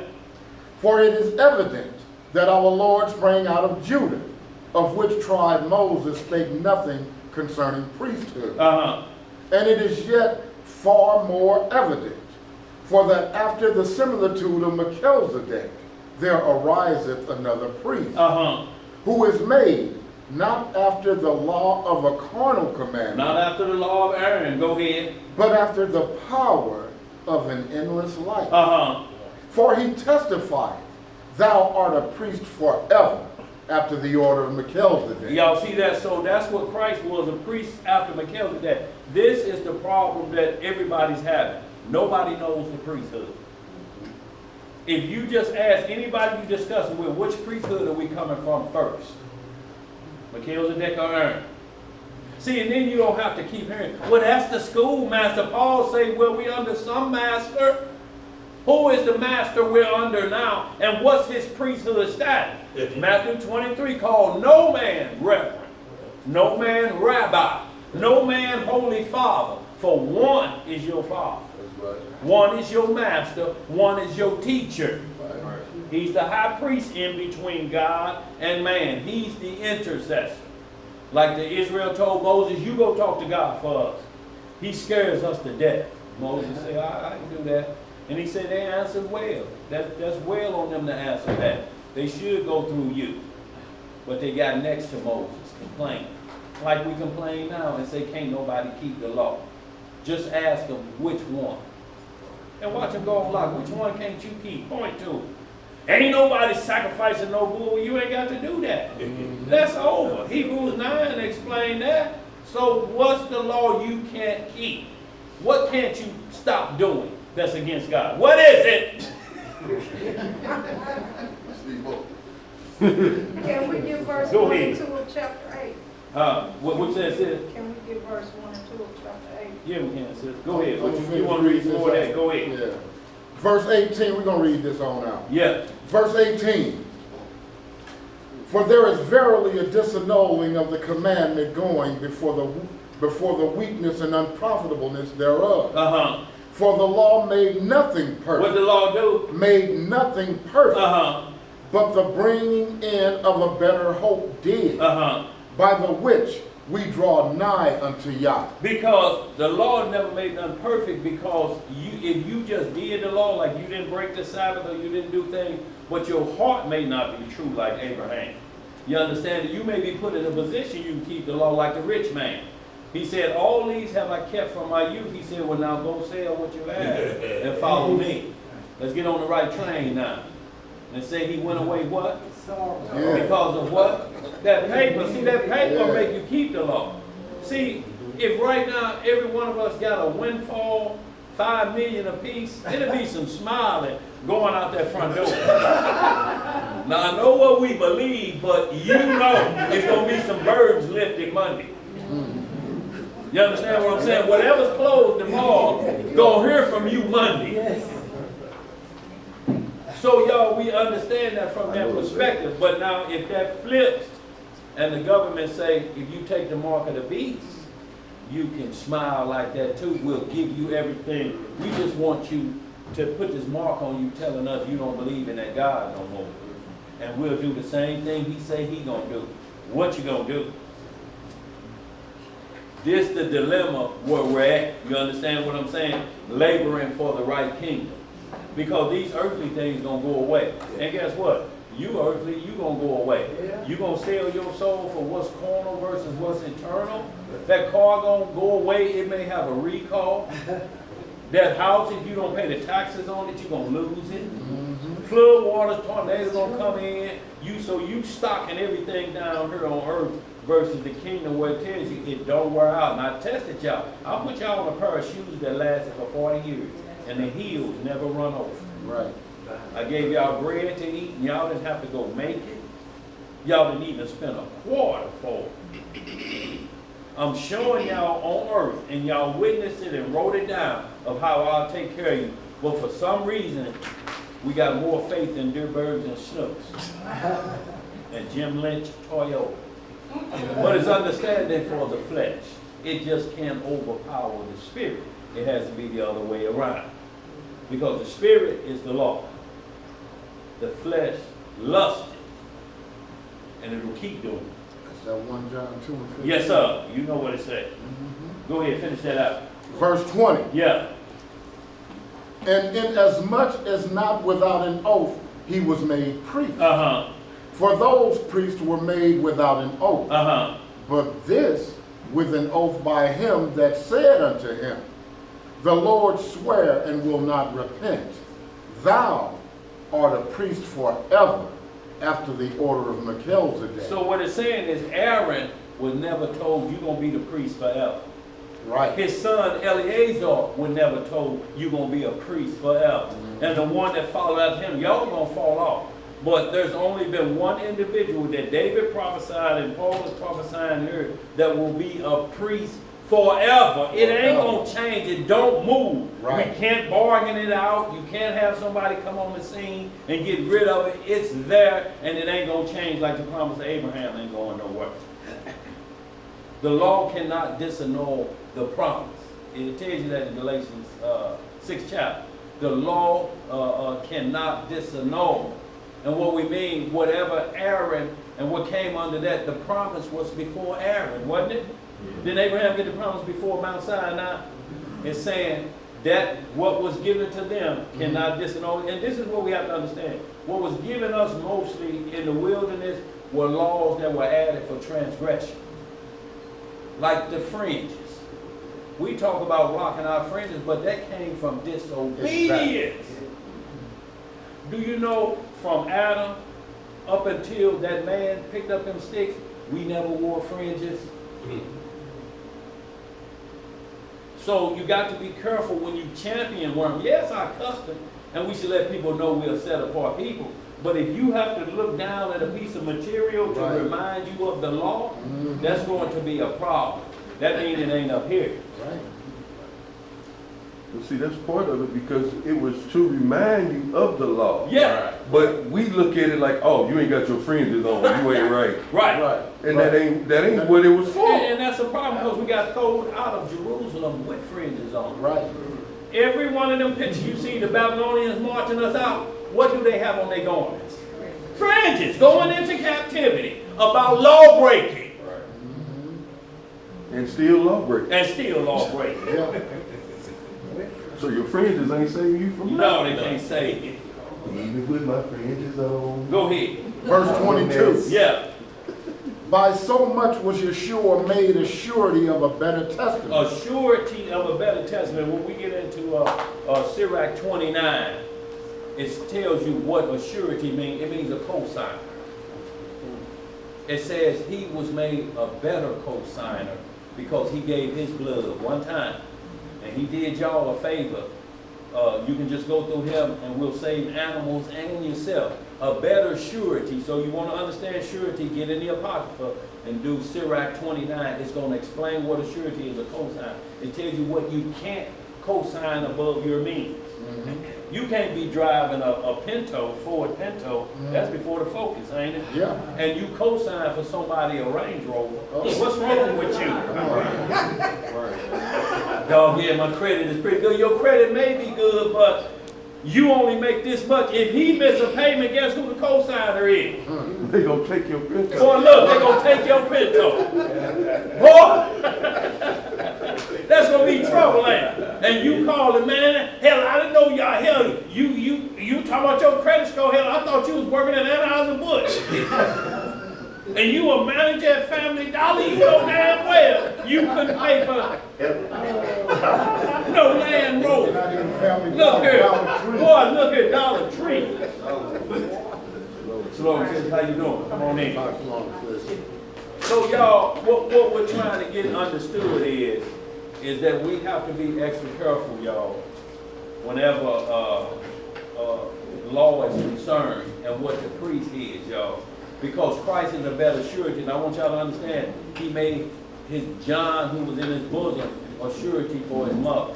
When Mary was weeping at the cross, he said, behold, mother, don't weep. So Joseph is already dead. He said, behold thy son. And he pointed to that disciple John, who loved him the most, and said, he'll always be close to Messiah. He said, behold, mother, thy son. And he said, behold, John, thy mother. Take care of my mama while I'm gone. Mama, you ain't got to worry about nothing. He got you. He's like me. He's going to be me on earth for you. So at that point, John has to outlive Mary. Does that make sense? Because he has to take care of her and see her through her death, everything. So that's the surety mode that Christ put on John. So when you're a surety, you're just a co-signer that you should be able to handle it. If you're a godfather, somebody tell, I'm the godfather, I'm the godmother. It ain't just that title. Right. What you're saying is, I'm prepared to do what they would have done if they hadn't died for their child. Right. Oh, we're going to send him to Princeton. He's a straight A student. No, you can't have him studying at Kingdom House at Dunn Center. No, they said Princeton. Before you took on that, we told you. This is what we got planned for our child. And after that, we want him to go to graduate school, Washington University. And you talk about he learning the law of the streets with do dirty and them. That ain't what we had planned for him. If we'd have known you was going to be this type of godfather, godmother, we'd have got somebody else. But y'all read that Sirach 29 and y'all get a good clear understanding of why he's that surety. Let's get it. Verse 23. Yeah. And they truly were many priests, because they were not suffered to continue by reason of death. But this man, because he continueth forever, hath an unchangeable priesthood. What kind of priesthood? Unchangeable priesthood. Wherefore he is able also to save them to the uttermost that come unto Yah by him, seeing he ever liveth to make intercession for them. For such an high priest became us, who is holy, harmless, undefiled, Right. separate from sinners. What is he? Separate from sinners, and made higher than the heavens. Ain't nobody on earth been made that way, but one who came to this earth and ascended back where he come from. Go ahead, read a little bit more of that, verse 28. Now, 28. 27, okay. Who needeth not daily, as those high priests, to offer up sacrifice, first for his own sin, and then for the people's. For this he did once, when he offered up himself. See, even under the order of Aaron, the high priest, before he sacrificed for the nation, he had to go sacrifice for himself. Exactly. And they had bells on the bottom of his robe, and they would shake him every now and then while he back there sacrificing. If he kicked back and the bells rang back, they knew he was still alive and the Lord was accepting the sacrifice. If they shake that bell and didn't hear nothing back, they shake it again, they just start pulling him out with that rope. And he like that. You up in there trying to fix somebody else's sin, and dirt thick enough to grow a row of corn under your fingernails. They drag him out and put the clothes on somebody else, and then he have to go do it. Well, Christ did this once. Right. Go ahead, what else to say? Verse 28. Yeah. For the law maketh men high priests, which have infirmity. But the word of the oath, which was since the law, maketh the Son, who is consecrated forevermore. See, it says the law was just about to correct us, to keep us saying, no, just stop doing that. Don't work 7 days. They're going to kill you. Your body can't recharge. Your immune system will never be up to where it needs. You're going to stay full of colds and diseases. You need a day of rest. You can't do servile work. That don't mean you can't do anything. You just can't do 48 hours of work every week. You can't. Your body will never recharge. You'll get a cold. Anybody can sneeze. A rat can sneeze, and there you go in intensive care. Your immune system is too beat down when you run it like that. Don't the computer cut off if you keep using it? It'll say going into hibernation mode. It will cut itself off. It's like you don't know no end of it. Hell, you plucking on this keyboard and I'm tired. Go to bed. Verse 2 for you, sis, right? And then we're going to hit this 1 and 2. Go ahead. Verse 8. Yeah. So now saying Christ was made. Chapter, you know. Christ was made after an oath because he was a sworn-in priest. Aaron wasn't sworn in. Christ was sworn into his priesthood. So it said it can't change because the Most High can't be made alive. Never will he go back on his word. So he said, you're a priest forever. It's sworn in testimony. It can never, ever change, y'all. Do that make sense? Let's get some more. What about? We're in chapter 8, verse 1. Yeah. Now of the kings which we have spoken, this is the Son. Good thing. Okay, I said king. Yeah. Well, yeah, you got the king on your mind. Yes, sir. Now of the things which we have spoken, this is the Son. This means this adds it all up. This is the conclusion of the whole matter. Go ahead. We have such an high priest who is set on the right hand of the throne of the majesty in the heaven, a minister of the sanctuary and of the true tabernacle. Of the what kind of tabernacle? The true tabernacle, which the Most High pitched and not man. So y'all see, this is what we're talking about in Acts 7:24, Acts 17:48. No, Acts 7:48, Acts 17:24. It says he does not dwell in temples made with men's hands. That's right. That's why we see a new Jerusalem coming. It ain't gonna be nothing somebody gonna prepare. Yeah, we went back in the decree of Cyrus and rebuilt the second temple, but it got torn down and run over by Nero Caesar. This kingdom, this final one's coming, man's hand has no part in it. If you look at Solomon's first temple, there was never the sound of a hammer or nail. All of the pieces fit together like a puzzle and were held in by what we call gravity. And they still do it to this day. All the pyramids are held together with no mortar but gravity. That obelisk in Washington behind the White House is held together by gravity. Ain't no mortar in between it. Gravity is holding it together, and there's no separations in it or different things like that. They just get this technology from old. So in like manner, the kingdom that comes, Solomon's kingdom, nobody hammer nail. All the bricks were fashioned, and everybody just slid everything into place. So nobody can say, I labored on the kingdom for God. And Solomon's temple was a replica of what's to come. No hammers, nails, and none of that. Everything fit where it was supposed to go.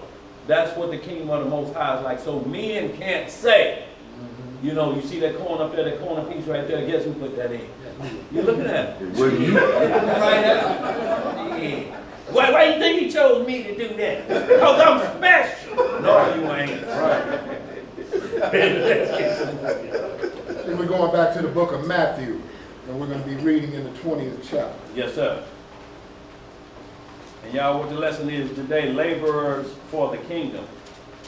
How much are you laboring? Not for this world, but for the kingdom. You have to live in this world. Be of the world, be in the world, but not of the world. You understand what we're saying? Yes, sir. So you know you in this world, and you got to make a living, you got to do things, but you can be separate of this world. I don't care how evil this world gets. Until they take this book away, y'all ain't seen evil yet. When this leaves, then you will see evil. If you mad because it's same sex, you ain't been mad yet. See, because they don't say you better not marry a woman if you're a man, or you better not marry a man if you're a woman. You still have the choices, right? They just through their laws are allowing same sex. But they ain't said you can't have a regular marriage, have it, right. Man and woman. Once they get to that, y'all, then we'll know where we at. But before we get to the point where they say a man can't marry a woman and must marry a man or a beast, we got to get through bestiality first. That's coming next. It's going to be on the next Black Lives Matter type of situation, and where we calling out something going to happen. That's when they slide the agendas in.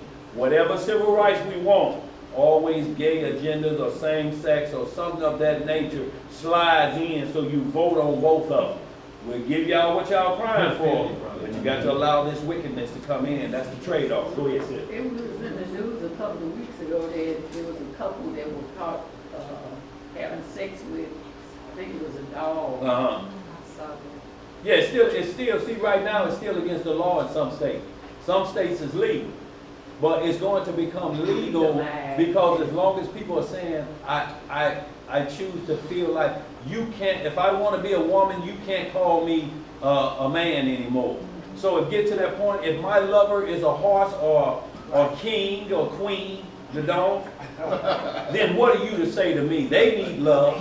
By the time they go in human being, then it starts narrowing down to the animals. Oh, it's coming to that. That's what was before, and we say like the days of Noah, there was bestiality running rapid in the world.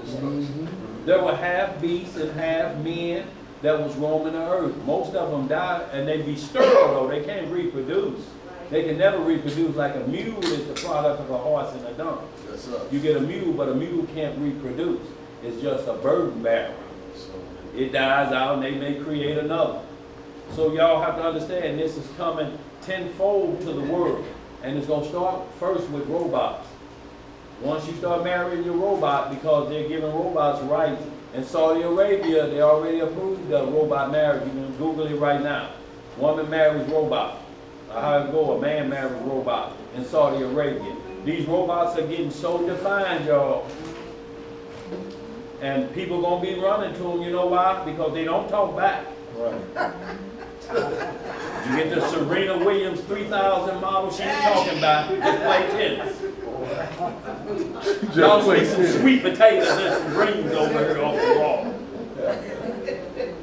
Give me an overhand slam of some Cheerios, I'm a bit hungry. Ain't gonna argue.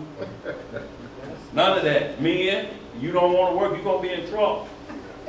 The Hustler 3000 for women will mow the grass, wash all the dishes, take out the trash, and don't talk back. You sitting there playing PlayStation, and next thing you know, you're going to be on the bus now. Wait a minute. What the hell is going on there? Where this trash bag for my clothes come from? To the left, to the left. You've been put out. Boy, a robot got your spot. Hey, y'all think it's a joke, but it's coming. Daniel 2:43, clay and iron ain't gonna mix. That's the way the Antichrist gonna be. It's gonna be something that can take a deadly wound and regenerate itself so back to life, though, right before men's eyes, and they gonna believe it's God, because it has to mirror the resurrection. So y'all, we ain't seen nothing yet. We getting there, but y'all ain't seen nothing yet. Just think about this. The #1 gay pride parade is in Jerusalem. Going down the streets of Jerusalem, men with butt-out jeans on, children with dog collars on, all they rear end out, and flag going down the streets of Jerusalem. That's Now, if we go back home now, like some teach us go back home, if you want to go home, you can go home. But I'm just saying, if you're going back there, that's what you're going to witness. You think America's bad, Right. Go to the homeland and see what's happening walking down the streets of Tel Aviv, Right. in Jerusalem, Ashkelon, and this. I'm talking about gay pride parade. You ain't them. They lead their #1 in the parade in the Holy Land. That's what got us kicked out. You finished that, bro? Yeah, we're going into Matthew 20. Yes, sir. Finally, huh? We got a good hour. Yeah, Matthew chapter 20 and verse 1. Family. Yes, sir. And this is the lesson, laborers for the kingdom. And y'all, this gonna answer a lot of things. You know, when people say, is it too late? Did they miss the boat, or however they missed it? We're gonna go through a few scripts to let you know the hour of temptation when the Most High comes to you. He sealed you pretty much at that moment, and He knows your heart, how you gonna walk the rest of your life. Like He knew Job. He like, I know what Job's gonna do. I can take the head from around him. His heart is already fixed. It ain't gonna move like Abraham's heart. But let's get it. Matthew chapter 20 and verse 1. Yes. Let's get some understanding, family. That's good. For the kingdom of heaven is like unto a man that is an householder, which went out early in the morning to hire laborers into his vineyard. That's right. And when he had agreed with the laborers for a penny a day, he sent them into his vineyard. So when y'all look up a denarius, that was a penny under that rule, a denarius.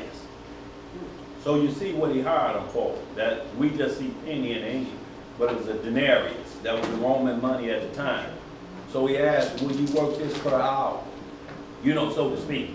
Go ahead, what else to say? Verse 3. Yeah. And he went out about the third hour. So about 9 o'clock in the morning, that's the third hour. We're starting at 6 a.m., 7, 8, 9, 9th hour, or 8, between 8 o'clock and 8:59. Go ahead. And he went out about the third hour, and saw others standing idle in the marketplace. Just hanging around like they hang around at Home Depot. You can go up there, you got idlers hanging around, some looking for work. Go ahead. Some looking to steal. Yeah.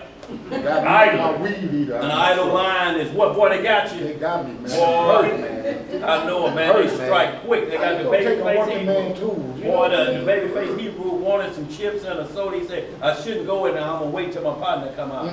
He looked this way and that way. I'm going to get in there and get out. Ain't nobody at the counter. Boy. Before he said, yeah, that'll be how much? And then all he heard was feet running and saw that $400 that backpack blow running fast as the coyote on the road running. Yeah. Go ahead, Well, bro. my weed eater was $2.50, bro. Oh, boy. Gone like good candy. Yeah, and I'm still upset about it. Verse 4. Yeah. And said unto them, Go ye also into the vineyard, Uh-huh. and whatsoever is right I will give you. And they went their way. Uh-huh. Again he went out about the 6th and 9th hour, 12 o'clock and 3 p.m. Go ahead. and did likewise. Uh-huh. And about the 11th hour he went out, and 4 others standing idle. And found others standing idle. Look, people still hanging out in the 11th hour. This is about 5 p.m., y'all. they still got their hands in their pockets. Buried down to their elbows like the Marlboro man on a winter day. Just hands just plunged down to their pockets. Go ahead, bro. And saith unto them, why stand ye here all the day idle? How long they been standing there? All day. They say unto him, because no man hath hired us. He saith unto them, go ye also into the vineyard, and whatsoever is right, that shall ye receive. So when even was come, the Lord of the vineyard saith unto his steward, call the laborers, and give them their hire, beginning from the last unto the first. And when they came that were hired about the 11th hour, they received every man a penny. But when the first came, they supposed that they should have received more. And they likewise received every man a penny. So the first man that was hired at 6 a.m., he thinking I ought to be fat. Right. Look, cause the man that worked 1 hour, I done worked 11 of them. He worked 1 hour, he got a penny. Now I know I should be getting a penny for every hour. It's gonna be a nice payday. No. Let's read some more. Verse 11. Yeah. And when they had received it, they murmured against the good man of the house, saying, these last have wrought but 1 hour. And thou hast made them equal unto us, which have borne the burden and heat of the day. See, they complain, they're like, look, you paid him, but we're going to see what the Most High say. This is why every word that come out of your mouth, every vow that you make, you got to stand on the words that come out of your mouth. Because you're going to be judged by the words that come out of your mouth. That's why when they have you on the first 48, we get you to verbally write it down. I mean, physically write it down. And verbally let us record it. So we got 2 witnesses against yourself. And that's how we're going to run this case against you. So in like manner, go ahead, what did he say then, bro? Verse 13. Yeah. But he answered one of them and said, friend. What did he call them first? Friend. Because I hired you and I'm here to pay you. That's a friend. Not who we be used to. Oh man, they say they were supposed to bring that check over here. I ain't got it. Right. What I'm supposed to do now I worked all day. I got to go home empty-handed. Right. Go ahead.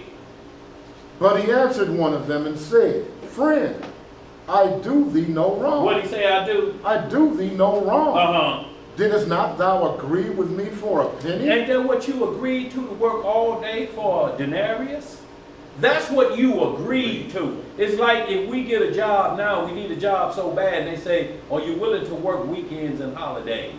And you yes, and you will sign here, and you signed it swiftly. About a month in, now you missing the class. You missing the Sabbath day off.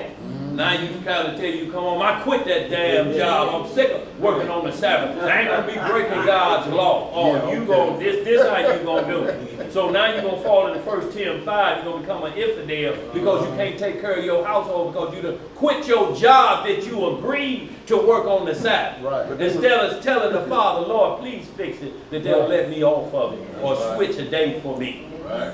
But instead you walk away from the whole job and all you're doing is watching football on the Sabbath. Broke now and watching football. How do you be watching? Boy, look here, yeah, to cut off on you right when they're going to kick the winning field goal. Just cut off. Go ahead, bro. Verse 14. Take that thine is and go thy way. You better take this paper and get going. Right. Go ahead. I will give unto this last even as unto thee. Is it not lawful for me to do what I will with mine own? Is thine eye evil because I am good? He's like, look, I offered you a job. You wasn't doing nothing. How many denarius did you have in your pocket before I offered you the job? Right. Huh? Right. Pockets flatter than the plains of Kansas. You don't have people just pat. Ain't no money there. What you think you finna pat $2, $3 up in there? Rabbit boy. Go ahead, bro. Verse 16. Yeah. So the last shall be first, and the first, for as many be called, but few chosen. And Yeshua going up to Jerusalem took the 12 disciples apart in the way, and said unto them, Behold, we go up to Jerusalem, and the Son of Man shall be betrayed unto the chief priests and unto the scribes, and they shall condemn him to death, and shall deliver him to the Gentiles to mock, and to scourge, and to crucify him. And the third day he shall rise again. Then came him the mother of Zebedee's children with her sons, worshiping him, and desiring a certain thing of him. And he said unto her, What wilt thou? She saith unto him, Grant that these my two sons may sit, the one on the right hand and the other on the left, in thy kingdom. But Yeshua answered and said, Ye know not what ye ask. Are ye able to drink of the cup that I shall drink of, and to be baptized with the baptism that I am baptized with? They say unto him, We are able. And he saith unto them, Ye shall drink indeed of my cup, and be baptized with the baptism that I am baptized with. But to sit on my right hand and on my left is not mine to give, but it shall be given to them for whom it is prepared of my Father. And when the 10 heard it, they were moved with indignation against the two brethren. See, they mad now because it wasn't the answer that they was looking for. If he'd have said, that's guaranteed, what else you need? But he said, I can't give you that position. That position is from my Father, because he gave me you 12. So he'll decide who sits on my right or on my left at my side. Go ahead, read some more. Verse 25. Yeah. But Yeshua called them unto him, and said, Ye know that the princes of the Gentiles exercise dominion over them, and they that are great exercise authority upon them. But it shall not be so among you. Right. But whosoever will be great among you, let him be your minister. See, because the Messiah washed the disciples' feet. He said, you want to be great, then you're going to be the servant. You come out the gate with the shovel, being in charge. You're the leader. You have to set an example for everybody. I wash the disciples' feet. How y'all gonna have somebody in charge of y'all? Right. How y'all gonna be calling somebody with my title and looking at him like he's me, but yet you're serving him? Right. You're falling the wrong path. Yeah, you're losing focus on who you serve. He said even though those were elders and bishops in the church, they can't lord over the people. No. Because he said, y'all brethren, y'all sisters. That's the way it's going to be in the kingdom if you resurrected. You're just brothers and sisters. And we're talking about on a different spiritual level. Like Lot is Abraham's nephew. But Lot loved the Lord so much that you see where Abraham, he's called his brother. Abraham called him Lot, my brother. But Lot is his nephew. When you're on the same spiritual walk, the uncle and nephew moves out of the way. You're brothers and sisters on this level with Christ because you're all equal at that point. On the spiritual level, rank and file of a birth certificate don't come into play at that point because everybody lives forever. You understand what I'm saying? So it's a different level than when he called Lot my brother. They said, they got your brother. He's like, what? But Lot is his nephew. So we have to understand from this perspective. He said, y'all gonna be brothers and sisters. Get your practice in now. Y'all can't worship nobody but me anyway. You might as well just say brother. That's why you see a lot of older Hebrews that have been married a while, 30, 40, 50, 60 years. They call each other brothers and sisters. Yes, sir. Hey, brother, sister, you gonna fix some of that cornbread today? Yes, I am, brother. The carnal names of husband and wife kind of go away. And it's just like what Abraham and Sarah was doing. They were in the mental of brother and sister. Y'all understand what I'm saying? It's beyond that, and we can't be over each other like that. Angels are subject to us, and they're supernatural. We can't bow to them. If you bow to an angel, the ones that come from Christ, they'll tell you, you better get up. You finna cause both of us some problems. There's one angel that you bow to, that we bow to. We are brothers. We your servant. We look out for you. We watch, crime for you, harm that's going to come your way, we're sent to intervene for you. We work for you. So how dare you let somebody else that's of this dying, corruptible flesh that need embalming fluid, you bowing down to them, looking at them like they God. Psalm 119 say, holy and reverend is his name. That's right. Let's get some more. Verse 27. Yeah.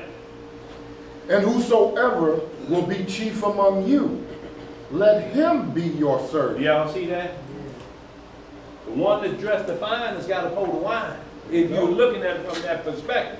Or like you say, Jeremiah, start at the back. With the leaders. That's it. Go ahead. Verse 28. Yeah. Even as the Son of Man came not to be ministered unto, but to minister, and to give his life a ransom for many. Uh-huh.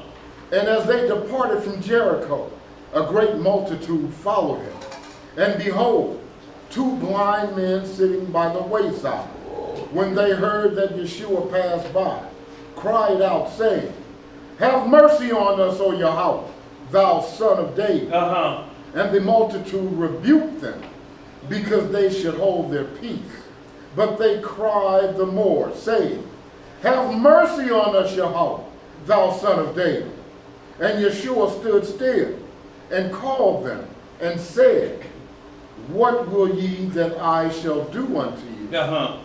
They say unto him, Master, that our eyes may be open. That what? Our eyes may be open. Uh-huh. That we can see the truth. Go ahead. So Yeshua had compassion on them. What did he have? Compassion on them, and touched their eyes. And immediately their eyes received sight, and they followed him. Right here. So real quick, y'all, what I want y'all to understand is about King David.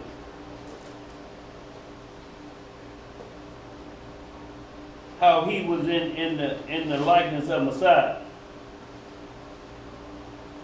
I just want to get this 2 Samuel real quick. Just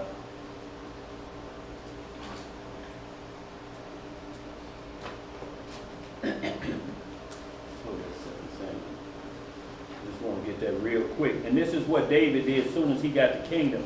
And when people ask, about that Acts 13:28, I believe it is, when it say David had a heart like the Messiah. A lot of people get that misunderstood because they wondering how could he have did you send me that sis? Oh, that's okay. Okay. How could he have a heart like the Messiah when he committed adultery? You know what I'm saying? And numbered Israel and was punished for it. But David did what the Messiah did. Let's see.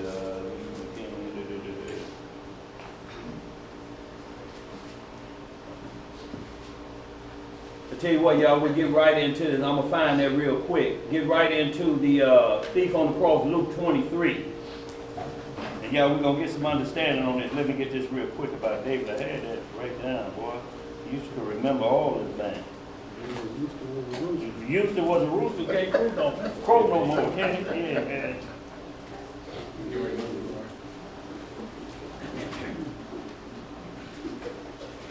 While he's looking for that, y'all, Luke 23 is where we're going. We're going to do verses 28 through 46. Okay, I got it. First Chronicles 16, before we go there, this is what I want. This is when people ask, how did David have a heart like the Messiah?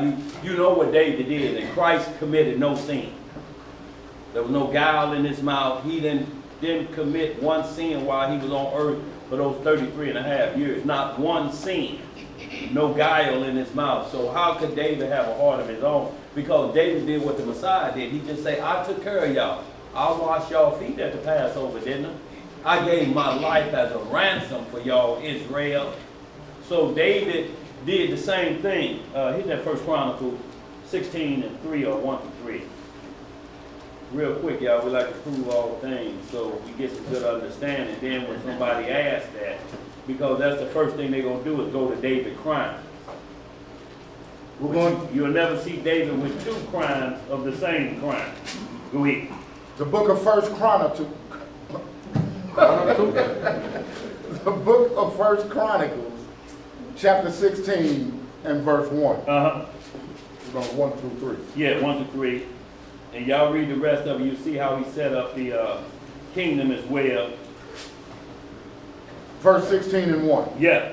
Chapter 16 and 1. Uh-huh. So they brought the ark of Yah and set it in the midst of the tent that David had pitched for it. And they offered burnt sacrifices and peace offerings before Yah. Uh-huh. And when David had made an end of offering the burnt offerings and the peace offerings, he blessed the people in the name of the Most High. Uh-huh. And he dealt to every one of Israel. Everyone, y'all, I'm talking about everybody came up under this blessing. Go ahead.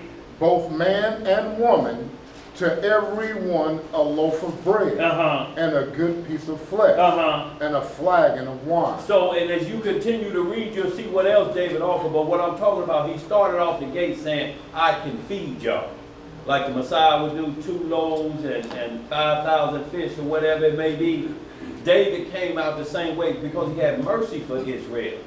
You can't keep a law hungry all the time. That's why he say in Proverbs 6:20, don't despise a thief if he steals to satisfy his soul when he is hungry. Right. But if he be found, he got to be paid back 7-fold. He steal 1 apple when he get on his feet, he got to bring 7 apples back. So it's not legalizing stealing. Y'all understand what I'm saying? The Most High will never allow you to break the law, but he have mercy that he'll bend the law to fit your bad situation because life is more than the rain. You know, if there's a way for you to live just another second and repent, I'd rather for you to do that than just to be constantly put to death about it. So if a man steals to satisfy his soul when he is hungry, that's a different story. Now you running up in a Gucci store snatching bags, that's something else. You looking to make you want to be an entrepreneur. Yeah. I got the real badge, the Chinese got the fake ones. I know they real because I bust up in the real store and got it. No, but if you run up in a market and grab a rotisserie chicken and you high stepping, getting out of there. Oh, you shouldn't holler, come back here, you hungry mother.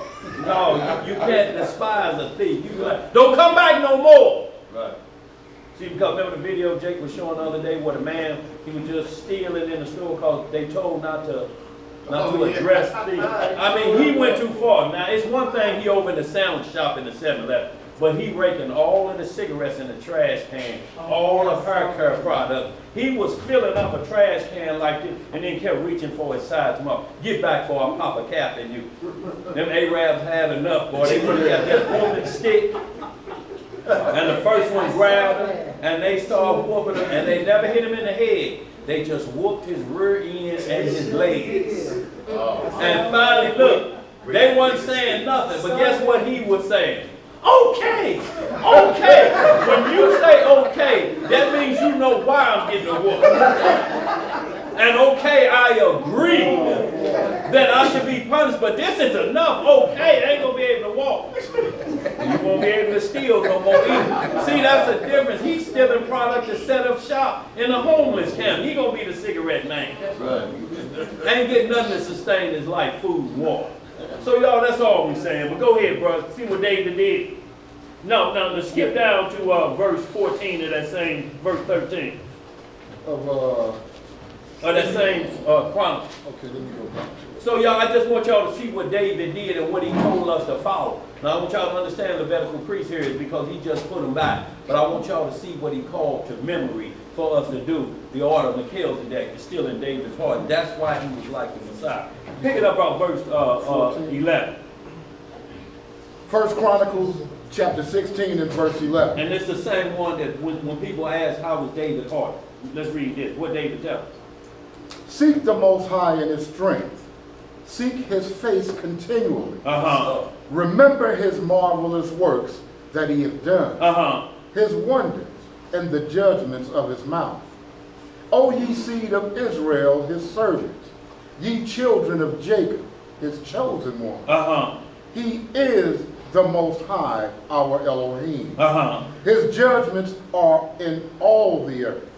Be ye mindful always of his covenant. Be ye mindful of what? Of his covenant. Uh-huh. The word which he commanded to 1,000 generations. Uh-huh.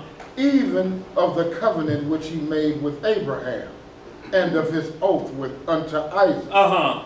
And hath confirmed the same to Jacob for a law, and to Israel for an everlasting covenant. See, so you see how David bring the promise back in?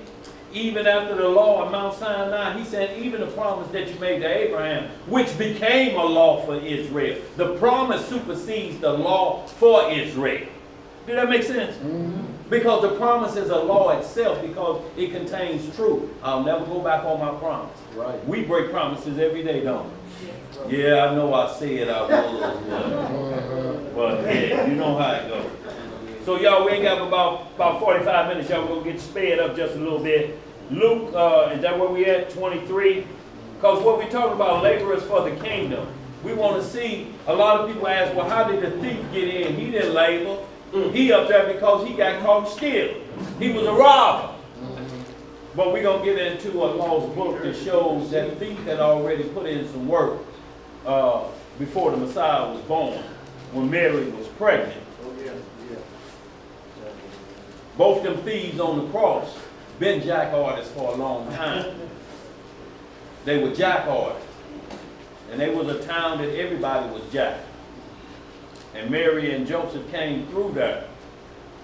And the one thief that said, no, man, he told his partner, man, let her go. Let her go, man. Man, there's something about her, man. That saved up in his soul that counted positive for him at the end. Because he still knew he was going to die. He didn't ask to be let off the cross. He said, just remember me when you come in your kingdom. And the Messiah said, this day you'll be with me in paradise. I remember what you did on the road. See, y'all, these things go back. That's why when you die, people say you have near-death experiences or your life flashed before your face. If you make it back on this side, when your life flashed before your face, it's only showing you what got you in that position. You see when you robbed Miss Johnson and snatched her purse? You see yourself stealing them hood caps off that Cadillac? And you're going to put them on a Monte Carlo? You seen yourself crawling in that window that you weren't supposed to be crawling in and crawling out. All that flashed before your face. And then the next thing you know, you coughing up water and you drunk. Now you're looking scared and crazy. What you see? Nobody ever see. I saw myself graduating from college with honors. I saw myself signing a loan at my first house. You don't see none of that because all that comes with law keeping. You see what's got you in this position. Go back and get that straight before you end back up here again. Because the next time I run these across you, it's going to be judgment day.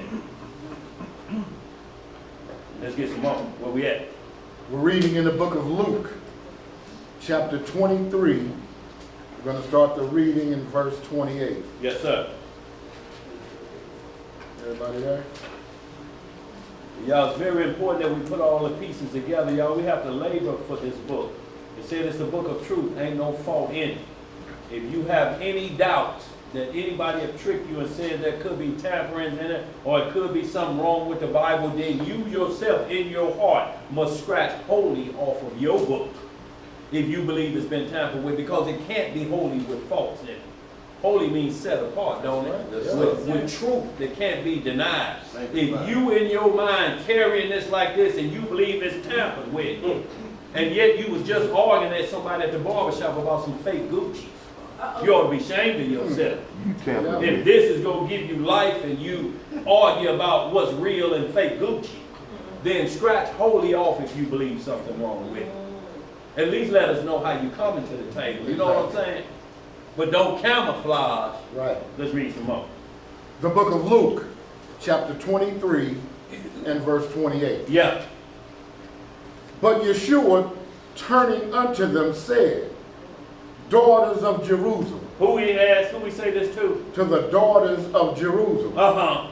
Weep not for me, but weep for yourselves and for your children. Uh-huh. For behold, the days are coming, in the which they shall say, blessed are the barren, Uh-huh. and the wombs that never bear, and the paps which never gave suck. So, y'all, we're talking about Jacob's trouble, which too is going to repay the heathen for our trouble. But it's telling us also these are the times that coming that where people going to say, boy, I wish you couldn't have children. It's so bad in the world. Why would you bring a child into this? That's going to be the talk of the time. And woman, you got pregnant in this? You know you can't feed yourself. Y'all was eating squirrel delight yesterday. What you going to do with a baby? World delight. Boy, you eat anything when you're hungry.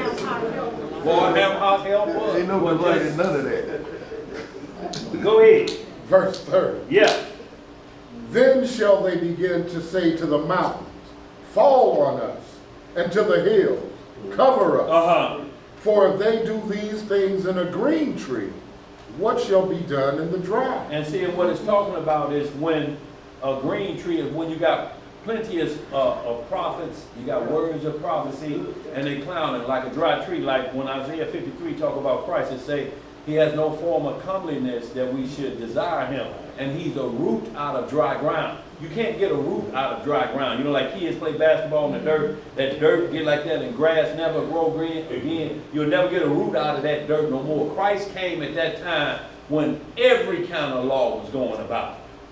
Superstition, he said, who do men say him? One say you Jeremiah, the prophet. One say you Elijah. One say you this. One say you that. So it was dry ground. No firm gardening, so to speak. Right. But he said, y'all do this when there's good word out there, the word out there, and y'all still clown. Go ahead, what else to say, bro? Verse 32. Yeah. And there were also two others, malefactors, led with him to be put to death. And when they were come to the place which is called Calvary, there they crucified him, and the malefactors, one on the right hand and the other one on the left. Then said Yeshua, Father, forgive them, for they know not what they do. And they parted his raiment and cast lots. And the people stood beholding, and the rulers also with them derided him, saying, he saved others. Let him save himself, if he be a Mashiach, the chosen of Yahweh. Now see how they mocking these guys? Yes. These the church folks back in the day. The Pharisees and the Sadducees running the synagogue. And they started mocking. Yeah, he was doing some healing. He can't heal himself off that cross. Go ahead. Verse 36. Yeah. And the soldiers also mocked him, coming to him, and offering him vinegar, and saying, if thou be the king of the Jews, save thyself. And a superscription also was written over him in letters of Greek and Latin and Hebrew. This is the king of the Jews. See, so it was in all the languages of the earth that time. It all speaks the same language. It's Hebrew, Greek, and what else? Latin? Yeah. So it's all saying the same thing. This is the king of the Jews, so don't get mistaken. Isaiah is being fulfilled in these three languages that's dominating the earth. It ain't got nothing to do with they should have only wrote it up there in Hebrew. No, it's up there. Everybody that read in their language read the same exact thing. This is the king of the Jews. And understand this, he's only saying Jews because Jews were the fourth tribe, right, of Judah. But Levi was running things. But the king of the Jews, he wasn't just the king of the tribe of Judah. It meant he's the king of all of the 12 tribes. Because Judah is the head tribe, it makes him king over the 11 brothers. Do that make sense? That's why Paul say, are you a Jew of Tarsus, they say? And then people ask, well, is a Jew a Gregorian name or the white Jew? No, because Paul explains himself in Romans 11. He said, I am also a Roman citizen. He said, but I'm an Israelite of the tribe of Benjamin. I'm not of Judah. I just recognize and say I'm a Jew because I respect the fourth tribe. I respect the king that came out of the fourth tribe, Jesus Christ. I respect him. So yes, I'm a Jew because I follow him. I'm a fourth tribe rider, but I'm a Benjamite. If you want to know where I come from, my tribal origin, I'm Benjamin, out of Israel, but I'm a Jew. I follow the fourth tribe, just like Genesis 49 when he said, Judah, you're going to be the lawgiver until Christ comes. So he's saying, I understand that. I follow that. And that's why you may see us hold up the fours. This ain't no gang sign. It's saying we believe in the king of the fourth tribe. Judah. We fourth tribe riders. This separate us from these other groups that don't believe in the Messiah. Who else you got coming out of the fourth tribe that's going to represent? That took the sins of many. Who? Ain't no need trying to scratch your head to figure out. Right. Go ahead, sis. I just got a text from Sister Myra. She's asking for a meeting prayer. She said Brother Ronnie just had a stroke. Oh, Oops. Brother Roddy Rod. Y'all just talked to him. He They told me he moved him thought he was back going up to come to, home. She said they just moved him back to, they Intensive moved care. him to intensive care. Y'all know Roddy Rod, y'all. They come to all the feasts and Passover. I've been knowing Roddy Rod since 1997. His oldest son was just 6 months old. Y'all got to pray for that brother. You know, going through some things in this hour, y'all. The devil attacking y'all. His things in the air now. It's more than just worrying about a shot. You got to worry about how you breathe. Yes. See, because you have to breathe. Ain't nowhere we get no bootleg air. Y'all know anybody selling bootleg air? So y'all, we got to pray for that protection because it's in the air now, y'all. Everything they putting out in the air, y'all sure hate that. But y'all, let's get back to the lesson, y'all. We praying for that brother. We in the hour of prayer. Let's get some more of this, y'all. Verse 39. Yeah. And one of the malefactors which were hanged railed on him, saying, If thou be Hamashiach, save thyself and us. But the other answering rebuked him, saying, Does not thou fear Yahweh, seeing thou art in the same condemnation? See, so the thief on the other side of the cross to say, remember me, he questioning the other thief. He like, you up here crying, you know what we do. Right. We supposed to be up here. And you gonna question the Son of God? He actually hanging up here on your behalf. Right. You mocking your salvation? Let's get some more. Verse 41. Yeah. And we indeed justly, for we receive the due reward of our deeds. But this man hath done nothing amiss. And he said unto Yeshua, Master, remember me when thou comest into thy kingdom.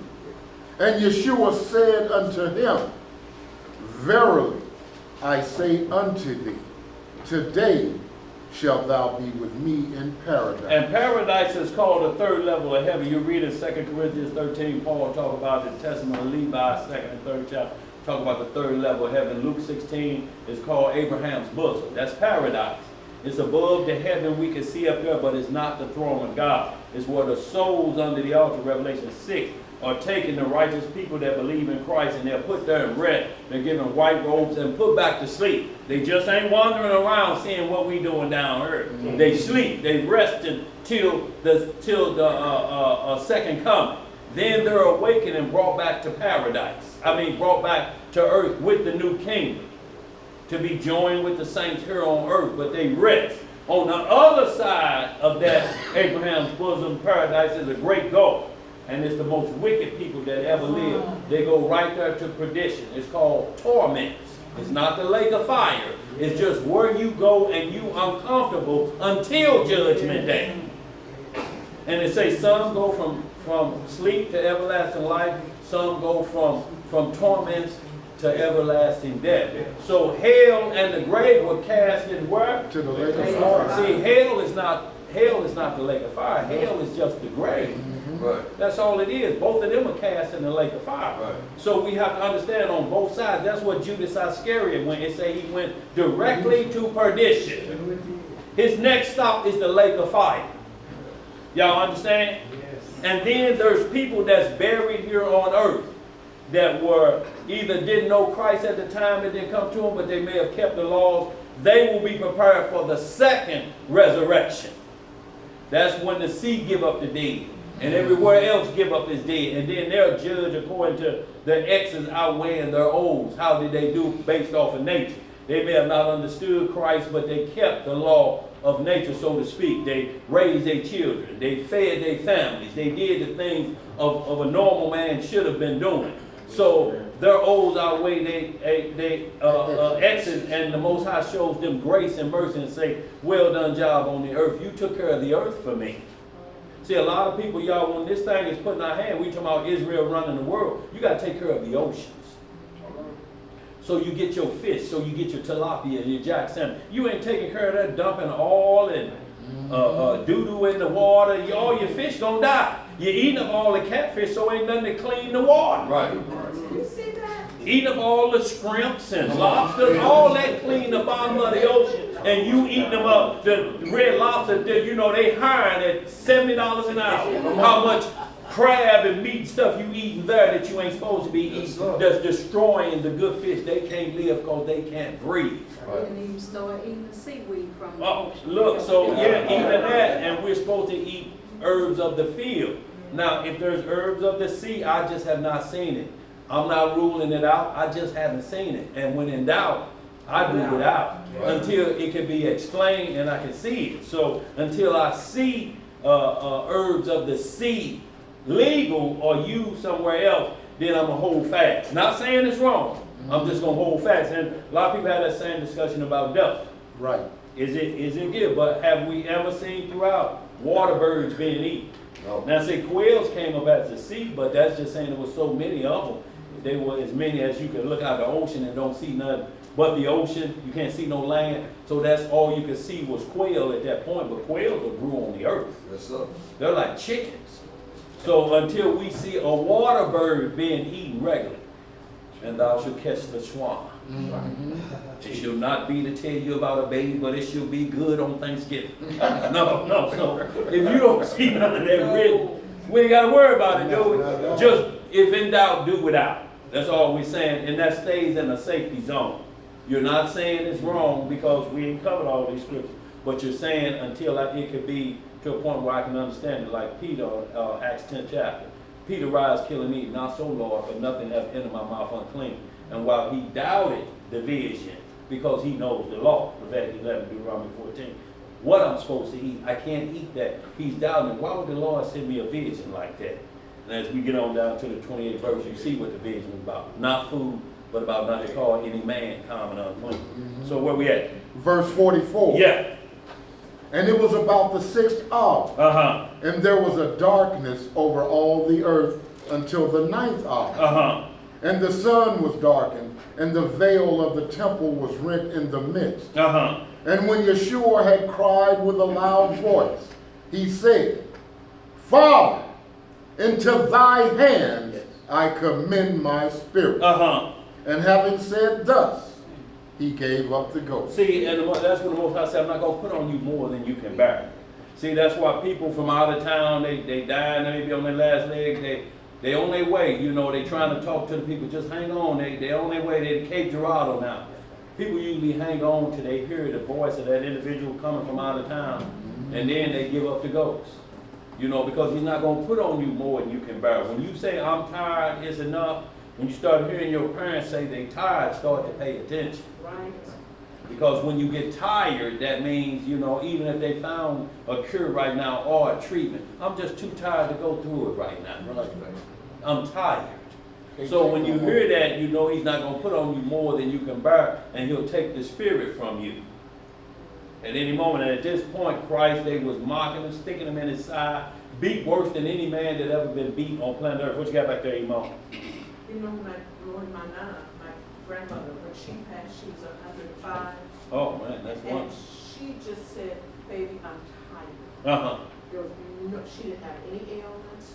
She was not sick. Nothing. She just said she was ready to go. Look, and some of us, if that COVID jumped on you, and look, that ain't even taking the shot. It was just in the air. If it jumped on you, a lot of us got tired from that. You couldn't eat, you can't smell. I mean, nothing. You sleep and still exhausted. Boy, yeah. Wake up, fever, non-stop. So, you know, a lot of people get tired like that, but we got to endure it to the end. We got to endure it like Job did. You know, when these things come upon, and when you can't take no more, no, you can't take no more, but you should make sure that I've repented for my transgression. before I say I'm tired. Because you may be just tired of getting caught. That would be a problem, man. Where we at? We're going to the book of Ezekiel. Now, I'll tell you what, we're going to hit that Ezekiel, but I wanted to just follow up on this thief. So let's go to the book of Nicodemus. Y'all, for y'all who don't have it, y'all, we just going to read. Y'all, we read other books that the Bible mentioned. Like it mentioned the book of Yashua, study out of it. It mentioned it in Joshua chapter 10:13, 2 Samuel 1:18, and 2 Timothy 3:8. It says, study out of this book. These books go to day. The Bible is a summary from the world, from the beginning of the world to the end. These books fill in the missing blank, but they must keep the law. Yes, sir. If the law is broken in any of these books we read, if you see anything other than what's in Exodus 20, we have to throw that book out. Y'all understand? Because the law is the truth.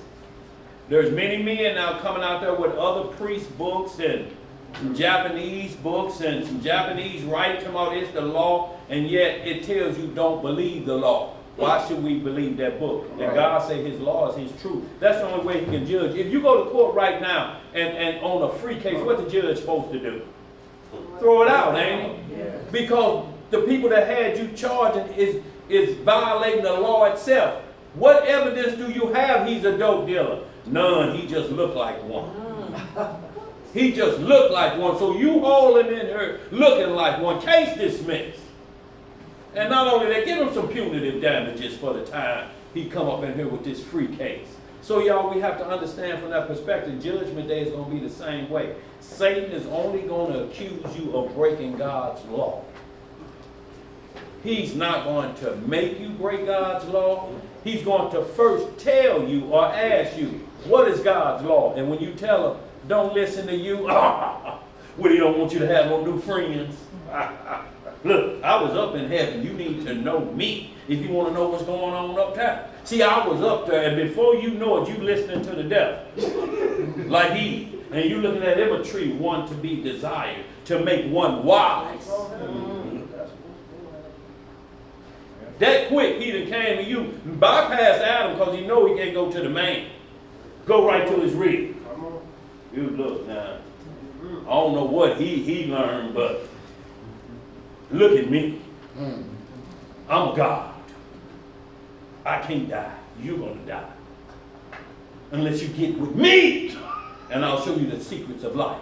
Right. See, I sinned and I ain't dead, Emma. And she like, you got a point there. No, Satan the devil. And then as soon as the God came to her, he said, what did I tell you? Don't eat from that tree, nor to touch it. Right. He said, well, why you do it? Right. I'm whooping your donkey. And we know the rest. Pain during childbirth, menstrual cycle, and multiple conceptions. Twins.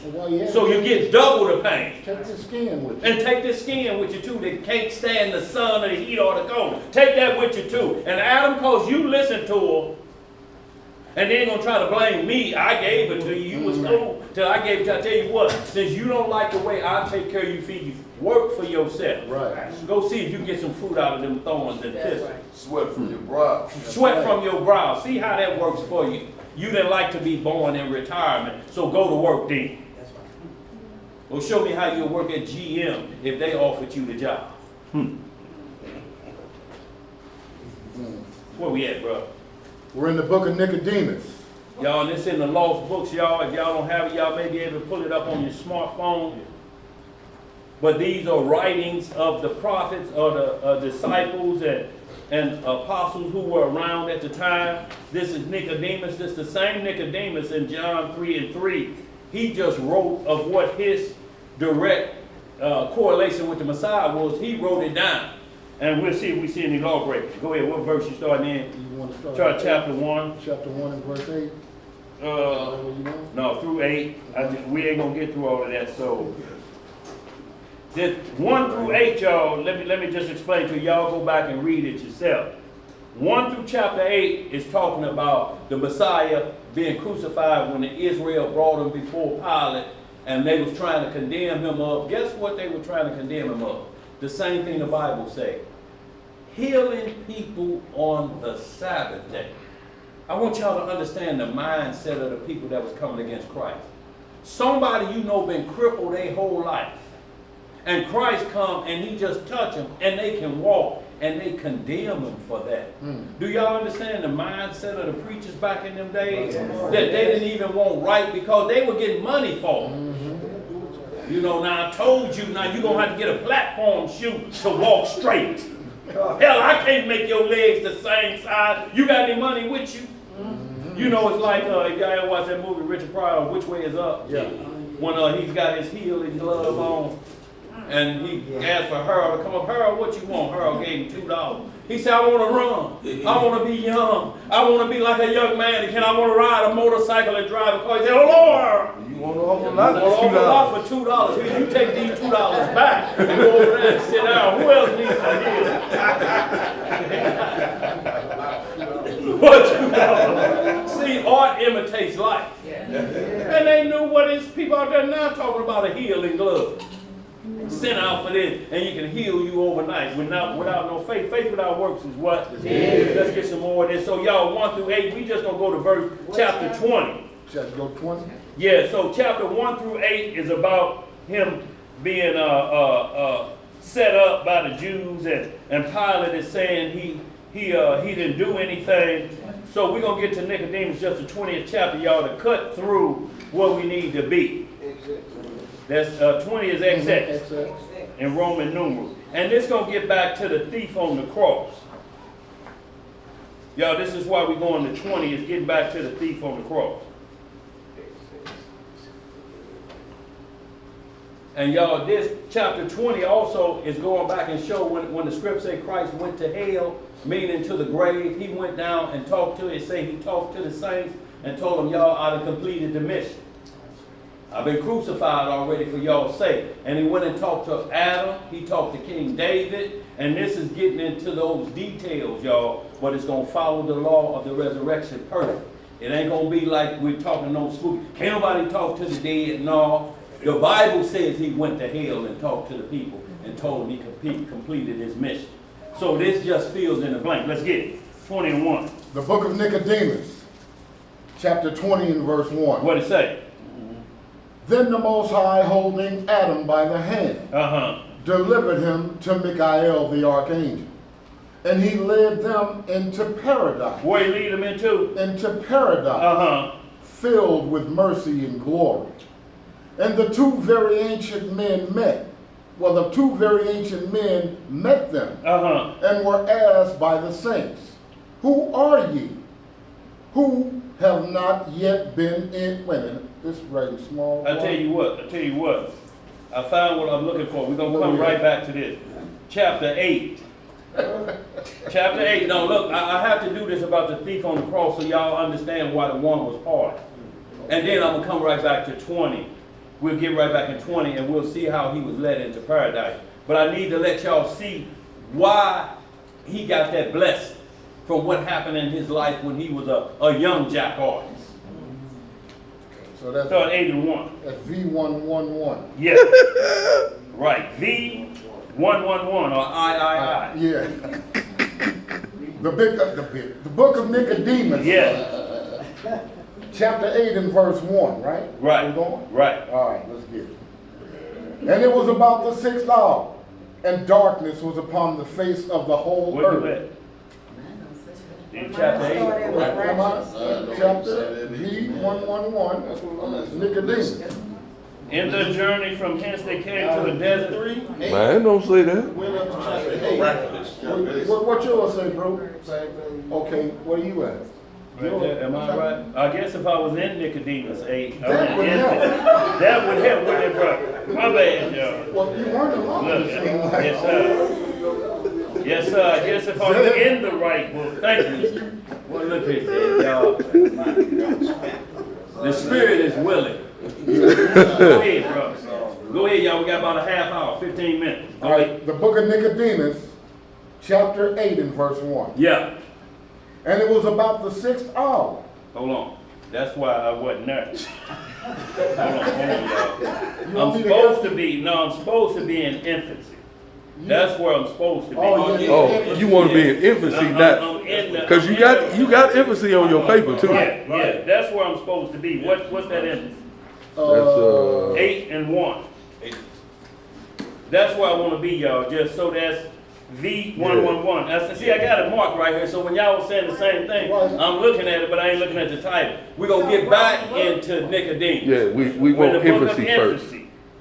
It's in the same lost book. Yeah. But this is just what I want to show why the thief was granted a pass or clemency, like you say, on when the Messiah was put to death. Okay, let me get there. Y'all know it wasn't that crazy. Some No, Yeah. we don't know that. Yeah. Sometimes. Yeah, sometimes. It ain't all the time. It's most And times. most times. All right, family. Y'all keep breathing. I think I'm there. Yeah, you there. Verse 1 in the infancy, Yeah, chapter, forget about it. It's- yeah. Chapter 8. Chapter 8, verse 1. The first word is in. Yeah. In their journey from hence, they came into a desert country. Uh-huh. We right? Right. Yeah. And were told it was infested with robbers. What was it infested with? With robbers. Uh-huh. So Joseph and Saint Mary prepared to pass through it in the night. Uh-huh. And as they were going along, behold, they saw 2 robbers asleep in the road, and with them a great number of robbers who were their confederates also asleep. So they've been jacking so much they got tired and fell out. Yeah. Go ahead. The names of these 2 were Titus and Dumachus.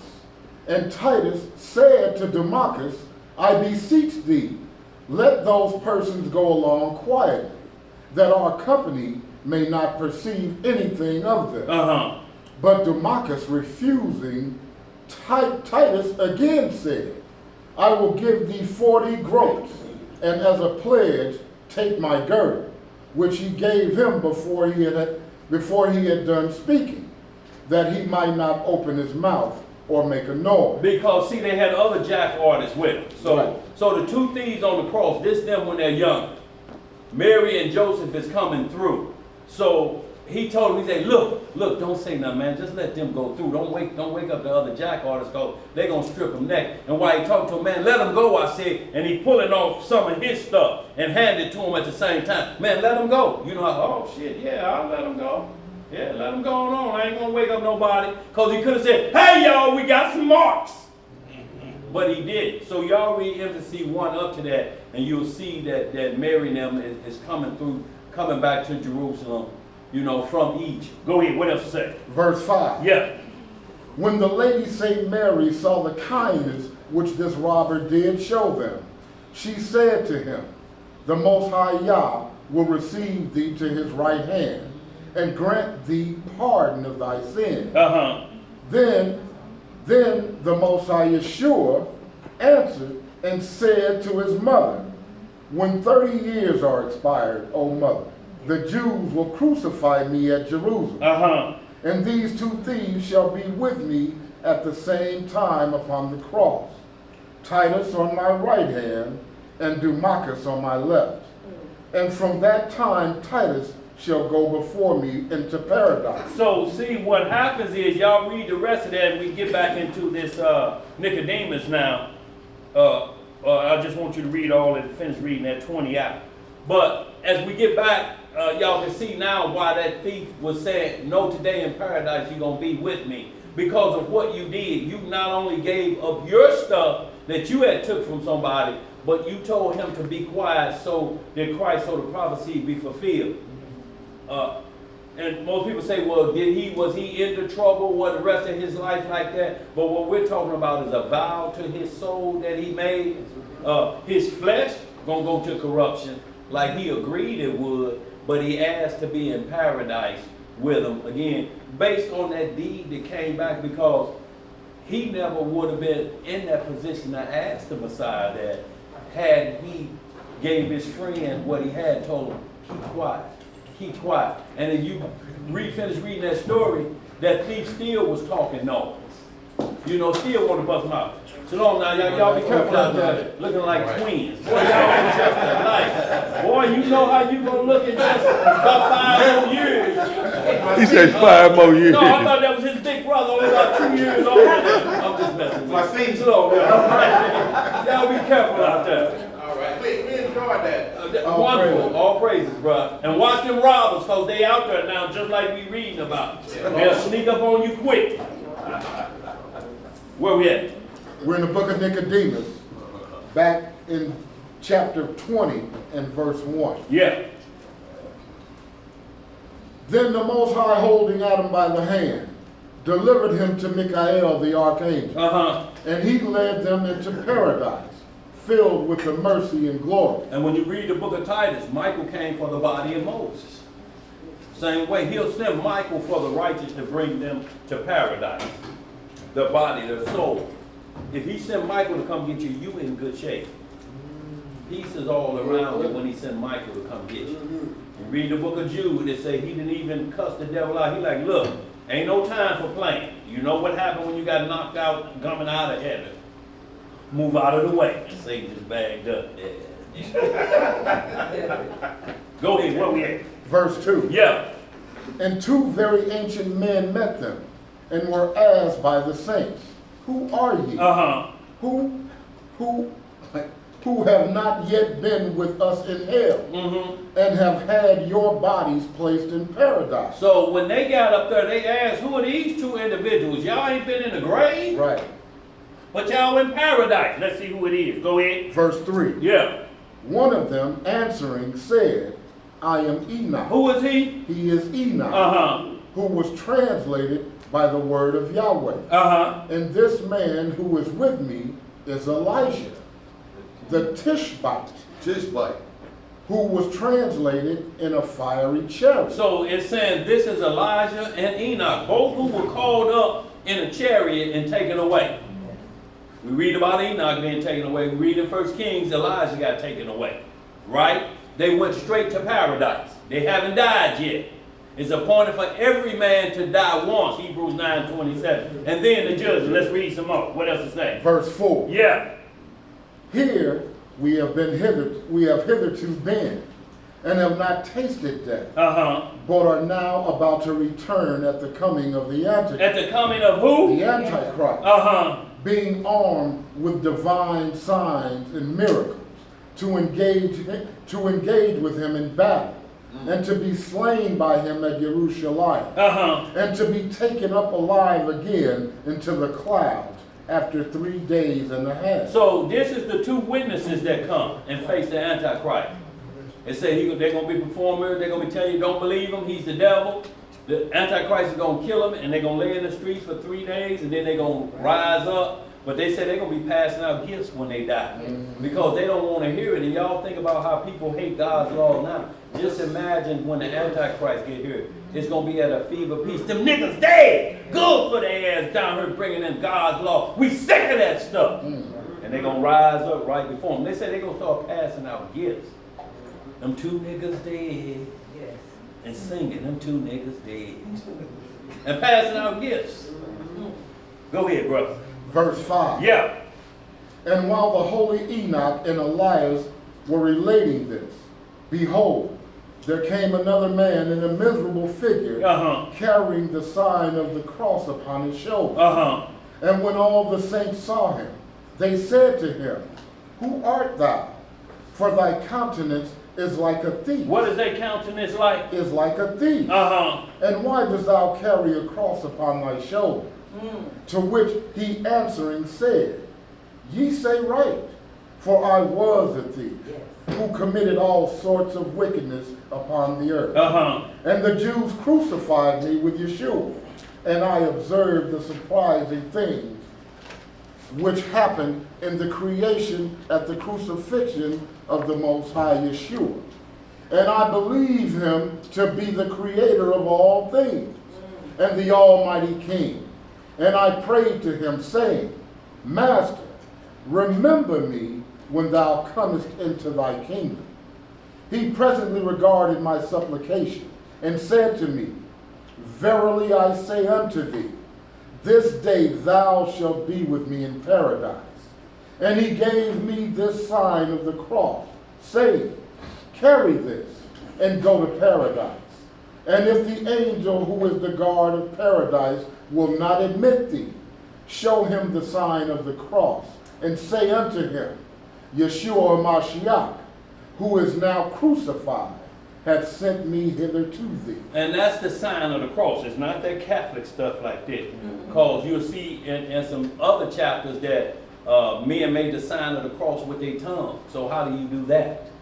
You know, and it say, but that was telling you, they just say we ain't gonna speak no more, or our tongue will be loose to speak the word of God. But the cross was to say he still had the countenance of a thief. So he was still bent over. He was showing somebody that Christ gave mercy to. That's carrying his cross, because he said, I repented of all that stuff on the cross. So what we're trying to get to, can you repent? Yes, while breath is still in your body. But there's no repentance in the grave. A living dog is better than what? A dead lion. All day long, y'all. So as long as you got breath in your body, you can repent and turn from your wicked ways. And this is what the thief is explaining right here. He like, I turned from my ways, but I had to represent like this because I was about to die in my transgression like the other thief. So I would be recognizing this, but my path into paradise is going to be these words I speak to you. The Lord said I could come up here. And we read some more. We get some more clarity on it. Go ahead. Verse 12. Yeah. When I did this, and told the angel who is the guard of paradise all these things, and he heard them, he presently opened the gates, introduced me, and placed me on the right hand in paradise. Y'all see what he did? Because look, remember to go into Eve, the angels blocked the way to paradise, and it was taken away. They put a flaming angel up there to let it. So that angel's still there that guards the way into paradise. It just happened to move from earth back to the third level of heaven. But when you read the wisdom in the book of wisdom in here, the 3rd chapter, it tells you that paradise was created before earth was. It was already created. It came to earth. Eden is the world. He planted a garden eastward in Eden. He just took paradise and put it on planet earth right there on the east of Eden. Broken cookies, I'm gonna be looking for it. But put paradise on the east of Eden. That's why Jerusalem is in the east. That's where, in fact, it's the center of planet earth. It's called the navel of planet earth. And your navel is where all your immune system is and what keeps you healthy, this part. So Jerusalem, that land is supposed to keep the earth healthy. That's the navel. But the navel got poison in it now. I'm talking about the navel is sticking out and need a quarter put on it right now. Go ahead. Go ahead. We have verse 13. Yeah. Saying, stay here a little time, till Adam, the father of all mankind, shall enter in with all his sons, who are the holy and righteous servants of Yahushua Mashiach, who was crucified. When they heard all this account from the thief, all the patriarchs said with one voice, Blessed be thou, O Almighty Elohim, the Father of everlasting goodness, and the Father of mercies, who has shown such favor to those who were sinners against him, and has brought them to the mercy of paradise, and has placed them amidst thy large and spiritual provisions, in a spiritual and holy life. What kind of life? A spiritual and holy life. Amen. Okay, so y'all, we're just going to run through a couple more. Look like we're going to have some homework again. But that's what I wanted to show y'all as we talk about. We wonder, will our family members ever get it? They got a chance till the breath is taken from their body. If the second coming happened and he gather us, we're going to go to the wilderness to be tried under the rod. Give me a little bit of Exodus 20:33. Because it has to be just like it was in Egypt. It's going to have to be the same way. The only difference is we're on the four corners versus just coming out of one landmass out of Egypt. We're coming from the four corners. And we're going to be tried, all Israel, because you hear the groaning of all Israel got to come out in Egypt. Dathan loved Pharaoh. Dathan was like Steven on Django. Y'all ever watch Django? Yeah. Y'all know who Stephen was? This is like Dathan, and somebody or him put blood on their doorposts. Because remember, he made it through the wilderness and got through the plagues. So if he didn't do it, he was just copying what everybody else was doing. But what the wilderness does is try your faith. Even to the last hour, even if you think you're finna die. Like Job said, in this body, I know I'm gonna see my Redeemer standing on the earth in the latter day. Job 19:25. I'm gonna see him in this body. I know I'm gonna die first, but I believe I'm gonna see him in this body. I have no doubt in my mind. And now this is where your mental has to be when that hour will come. That hour will come on you, and like I say, some of us done faced death, done walked through death, done seen the barrel point at your head, and somehow an angel came in and moved it out of the way. And you know in your heart, I should have been at Ted Foster's. Getting filled up with embalming fluid. So at that point, your walk has to be reconstructed at that point, because you know mercy and grace has happened to you. And because the main thing you're thinking, if I'd have caught him in that position, he may not have been lucky as I would have been. So you have to even reverse that at the point, because you're going to have to show that mercy again for it to count for you like that. That's right. You're going to have to give it back the same way that you got it. You may find yourself in a position where you just have to back off and take your chances, just like the one that probably had you in that position, that if he saw you again, this is all y'all do to each other. But I ain't got to run back to my car because both of us at the OJ's concert, and we facing each other. We done been down that walk no more, and it's like this. But you know, that's funny. Sometimes you may have to say, Jeremiah, look at me, man. Look at me. Because before my life-threatening event where I almost died, I wasn't following the script. I knew nothing about the scripture. But now I'm 17 years in. Yes, sir. But I knew when all my life almost ended, I wasn't living for me anymore. Right. That I had to live my life for the Most High. Yes, sir. I ain't gonna talk too much about that. Y'all understand what he's saying? Because he's on a pole dealing with cable. I don't know what made him think he was working for Amber. But he pulled the wrong wire and got hit with that voltage. I'm talking about that voltage that put his shoes down on Goodfellow. He should have been gone. He shouldn't be around here. So you get to remember that life event, that where your life was spared from, when you keep reading everybody else is in the grave behind that. So you know. And then you have to labor for the kingdom after that, because you know the labor it took for the Most High to come down and snatch you. And he didn't have to. He didn't have to. Where we at? Yeah, we got a couple more we're going to close on now, because it's 4:13. Yeah, we're just going to go 15. We're going to go to Ezekiel 33:20. Ezekiel or Exodus? What do you want? Ezekiel 33:20. Yeah. 20:33, I'm sorry, 20:33. Y'all know what I want. 20:33. Did I say Exodus? Yeah, you did. Yes. I was just testing y'all. I was just testing y'all. Oh, that was a test. Yes, sir. Ezekiel 23. Ezekiel 20, verse 33. No, we ain't going there. That was a typo. I got it right there. Half grade. Yeah. Verse 33. That's why I was going before you sent me to Exodus. Well, I got too many things running up here. You know what I'm saying? Yeah, a whole lot on the mind, brother, I believe. Sometimes. Yeah. Yes, sir.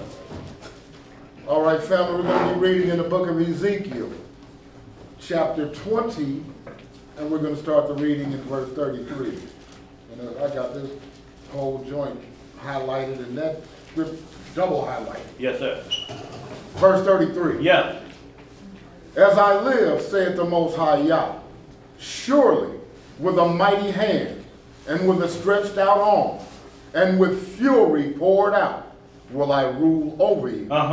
And I will bring you out from the people, and will gather you out of the countries wherein ye are scattered, with a mighty hand, and with a stretched out arm, and with fury poured out. Right. And I will bring you into the wilderness of the people. And there will I plead with you face to face, like as I pleaded with your fathers in the wilderness of the land of Egypt. So will I plead with you, saith the Most High Yah. Go ahead. And I will cause you to pass under the rod. What are you going to do? Cause you to pass under the rod. And I will bring you into the bond of the covenant. Now this is what's going to happen if you don't pass the rod test. Go ahead. And I will purge out from among you the rebels and them that transgress against me. Like he purged 3,000, Dathan and Korah and Janus and Jamrees. Them 3,000 souls dropped in the wilderness and was buried alive. The ground opened up and swallowed them alive. Tents and all. Sand down your throat.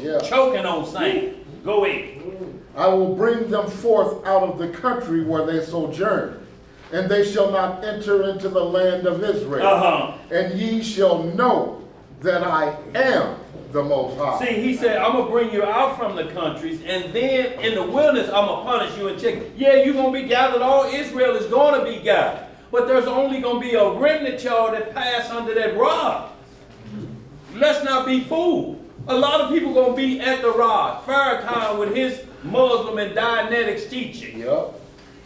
Men with this waspy talk, bumblebee talk, wasp talk, gonna be at that rod.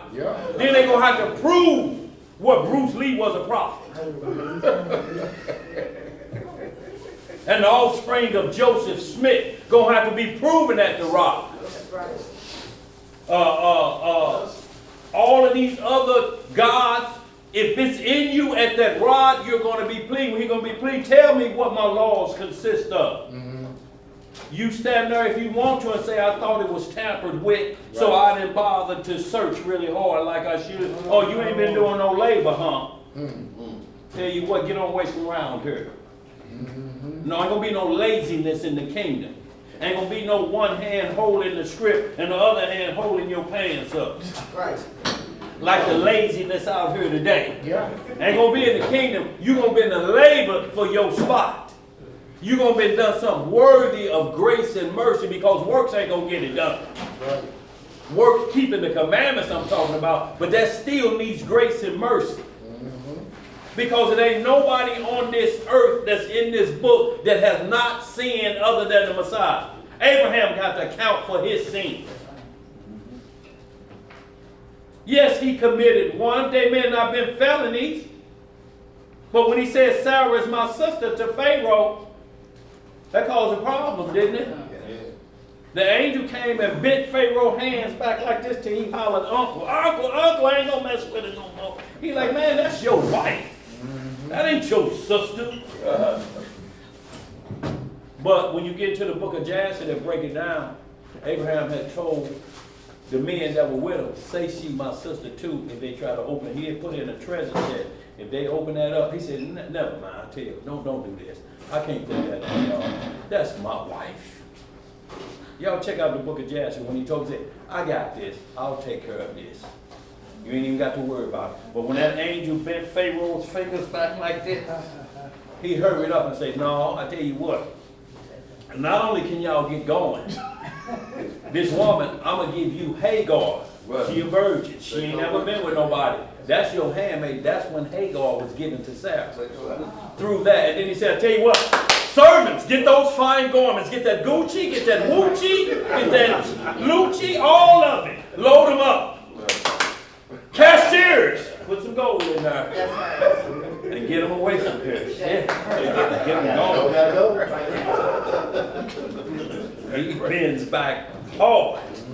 So y'all have to understand, in like manner, when that time come, but Abraham was challenged a couple times and proved himself that he believed the Lord, and Satan would go. He'll come for anybody.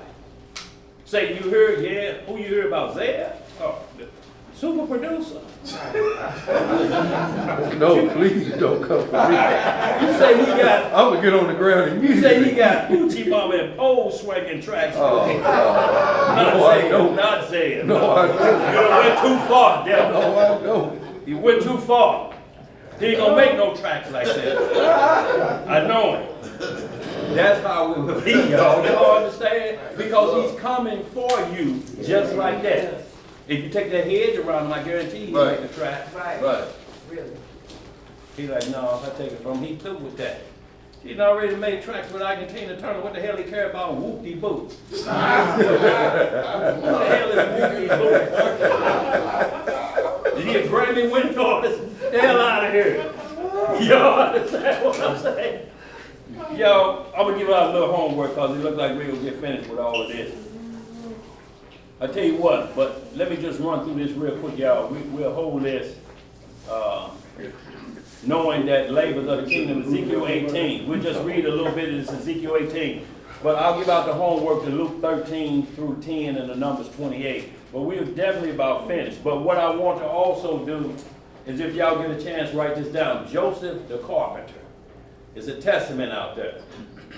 And when you get to, I believe it's probably about the 8th chapter, it may be the first chapter, 8, but Joseph is crying out to the Messiah on his deathbed. And he can see the death angels coming. And he crying and he apologized. He said, I'm telling you, I didn't mean to think that about your mom. But I know she was put in my care. I was going to build a house. When I came back, she went, Lord, Messiah, like, Joseph, I know you. I know you. I know what any man would have thought that. You know, you gone and you come back and you're virgin pregnant. So Joseph was crying on his deathbed. He said, you took care of me and my mom. So I'm going to make sure I take care of you. And he had to tell the death angel, hold up. I got to talk to him. And then he sent for Michael and Gabriel. He like, hold up, y'all going back up. Michael, Gabriel, come get him, y'all. And that eased Joseph's mind, and he was carried away to paradise. So when y'all get a chance, y'all read the testament of Joseph the carpenter. Make sure you put Joseph the carpenter in there because it's going to keep running you to Joseph in Egypt. It's a difference. But that testimony show you on his deathbed when the Messiah came to him and comfort his soul in the time of death. And Mary was right there and she said, he about to go. I just touched his feet and it's cold like snow. And it's starting to move up because your spirit starts to leave the body. And it comes out of here, you know. So when you see that, you'll see that Mary's touching them. And that's what most people, that's how they know in hospice how close it's been. They can check the feet. If the feet cold like snow, it's moving up. David the same way. And so far, y'all, we can't explain that David lived more than 70 years. David lived 70 according to everything that's written. So David couldn't get no heat. And they went and got the virgin Abishag. And they say, just warm up. Everybody's like he's trying to look. If he can't breathe, he sure ain't swiveling no hips. Right. They say she just ministered to him. Right. She just got next to him and kept him warm, trying to keep him close. Like a virgin would ignite him, you know, hoping that his eyes would feel young and tender and it would make him feel young again and excited and toes would start cracking like walnuts. Pow, pow, pow, pow. You know, and he'd come back. But it say David got no heat. Boy, look here, because Ecclesiastes 8, they tell you there's no discharge in that wall when the death angel comes. You cannot turn him away. He's been assigned his mission, and he ain't turning around till he come and get your soul and deliver it back where it needs to go. You can't make a deal with him? You can't make no deal with him. No, man, you can't offer him nothing. Your deals are over. You can't offer him nothing. No Rubik's Cube. You won a championship in the 8th grade. None of that. The death angel don't want to hear it. I'll come for you. It's time to go. Time to go. Gotta go. Where we at? Read me a little bit of Ezekiel 18. Y'all, we're going to close on out with this. We can start at 10, y'all. We just going to get right to the... Tell you what, start at 14. Y'all read 1 through 14. We just gonna pick it up at 14 for time's sake. And y'all, this is, you know, you can't pass your sins on to your children unless your children do the same things that you did wrong. Once a child reaches his age of accountability, and that's a woman that comes in her flower, and a young man that has his first wet dream, or however he gets that dream out of, that's when you're under the law now. Because now you're Leviticus 15. You have to practice the washing law. Because that's blood. When they come on you, you have to know how to wash. If your parents are dead, they ain't there. It's on you to make sure you stay clean as a young woman. and a young man. You can't be smelling like scratching and itchy that young. And I'm telling you, I was a DJ and I used to do parties for 8th and 7th graders, and when you come into a gym and it's hot, you can smell all that puberty in the air. Smell it in the air. Let's get some more. Where we at? Y'all, we're gonna do this and we're gonna close on out. Reading in the book of Ezekiel, chapter 18. I'm going to start the reading in verse 14. Now lo, if he beget a son that sees all his father's sins which he has done, and considereth, and doeth not such like, that hath not eaten upon the mountains, neither hath lifted up his eyes to the idols of the house of Israel, hath not defiled his neighbor's wife, neither hath oppressed any, hath not withholden the pledge, neither hath spoiled by violence, but hath given his bread to the hungry. Where he give his bread to? To the hungry. And hath covered the naked with a garment. That hath taken off his hand from the poor, that hath not received usury nor increase. Usury nor increase. Ain't did his brother like that. Now you know he a crack addict, he asking you for $40, you tell him you got to give me 80 back. Well, hell, he borrowing 40. Right. What in the hell is he going to get 80 from, and you taxing him on his addiction? Right. Nor usury or extortion. Right. Go ahead, bro. Hath executed my judgments, hath walked in my statutes. He shall not die for the iniquity of his father. He shall surely live. He's in captivity, but he won't die for what his fathers did. Right. You understand what I'm saying? Children, y'all, there's a line we can't cross with our parents under no circumstance. Yeah, they'll make you mad, but they brought you into this world. You didn't bring them into this world. You understand what I'm saying? You can always walk away. Now, if you're a child, and to get out of control, some people may come if they hear about it and remove you from that situation. But as long as you're under the law, and a woman reached her flower, and a man can make a child, you're under the law to obey your parents. And what that means is, no, you don't have to take abuse from your parents. But you better know if you're going to call 911 on. If they got to build a Hot Wheel track, I'm calling 911. Are you sure you want to do that? You know, do you want to get them in trouble? Because it could go from bad to worse. You know, if they're just correcting you, it's one thing they're trying to do what that man was doing in Las Vegas, putting his children in cages and beating them like dogs, and say he kicked the one child in the head so hard he thought he was dead for 2 days. And these are his own blood children. When they get to them levels, the Most High take care of them. That's where that Romans 13 come in that we talked about. He said he put them in place to take care of evil in Israel like that. Look, y'all, he put us in a nation that due to us, we were actually doing it to our own people. Yes, sir. The nation he brought us to, they're showing us a mirror image of what we used to do to our people when we were in charge. And it was only our people in the land with us.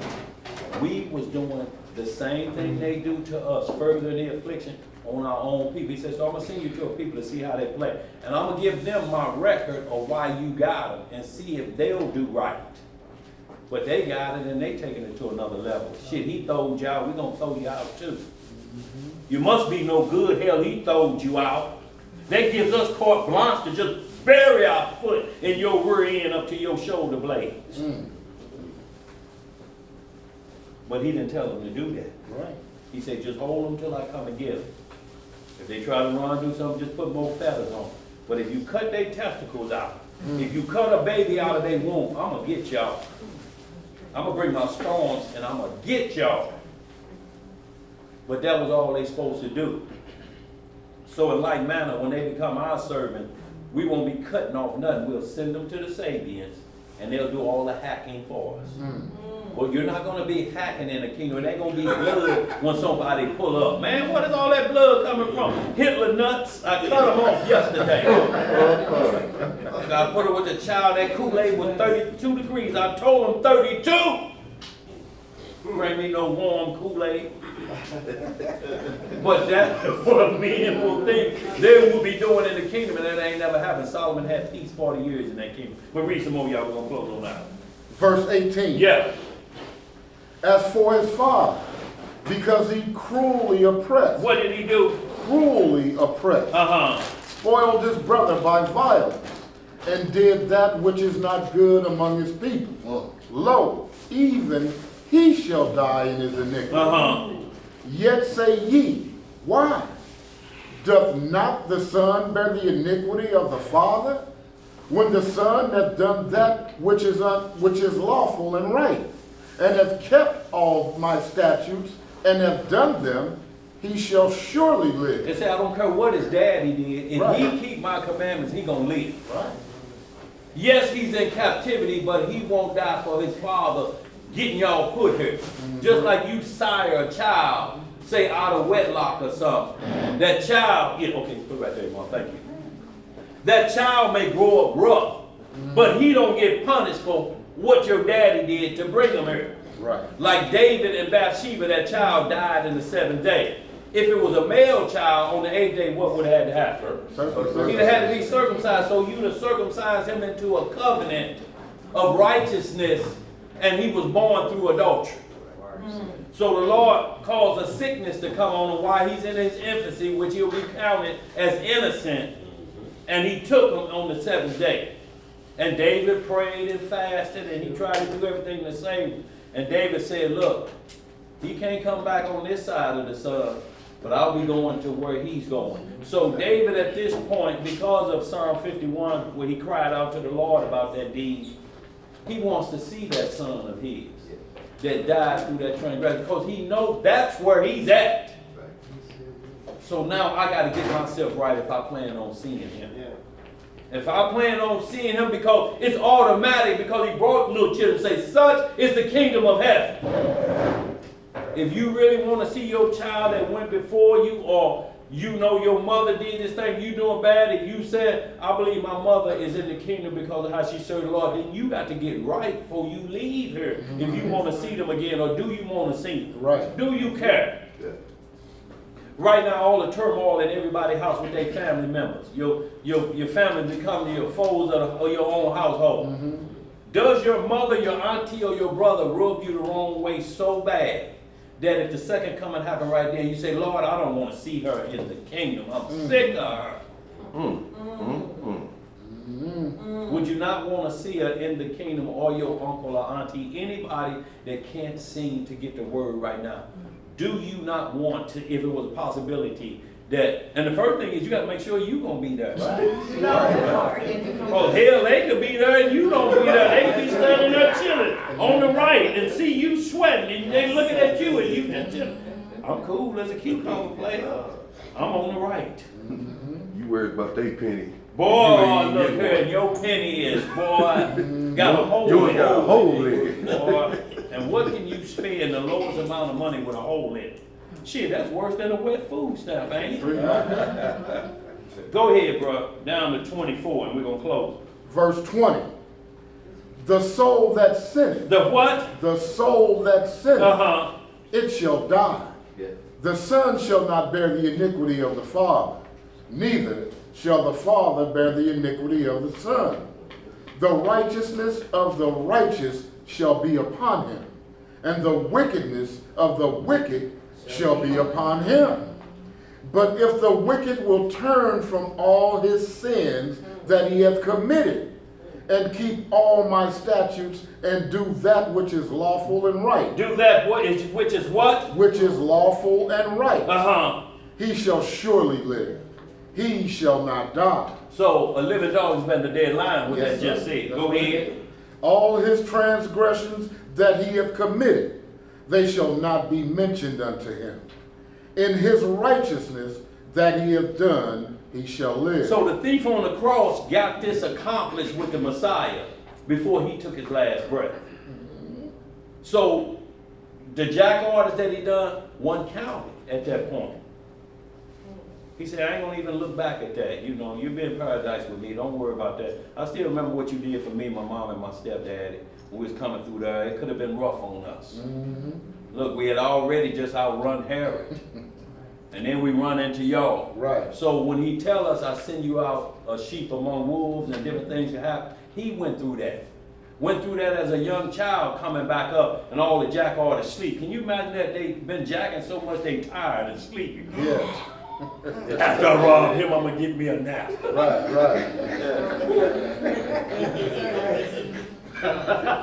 Go ahead. Where you at? They wore out. Yeah, whoa out. Verse 23. Yeah. Have I any pleasure at all that the wicked should die? Saith the Most High Yah. And not that he should that he should return from his ways and live. And let me tell you this about an episode. Some of y'all may be a little young in here, but Jeremiah know what I'm talking about. The petty boys. Known gangsters around St. Louis. See, but in their code, if you with somebody, you don't get hit.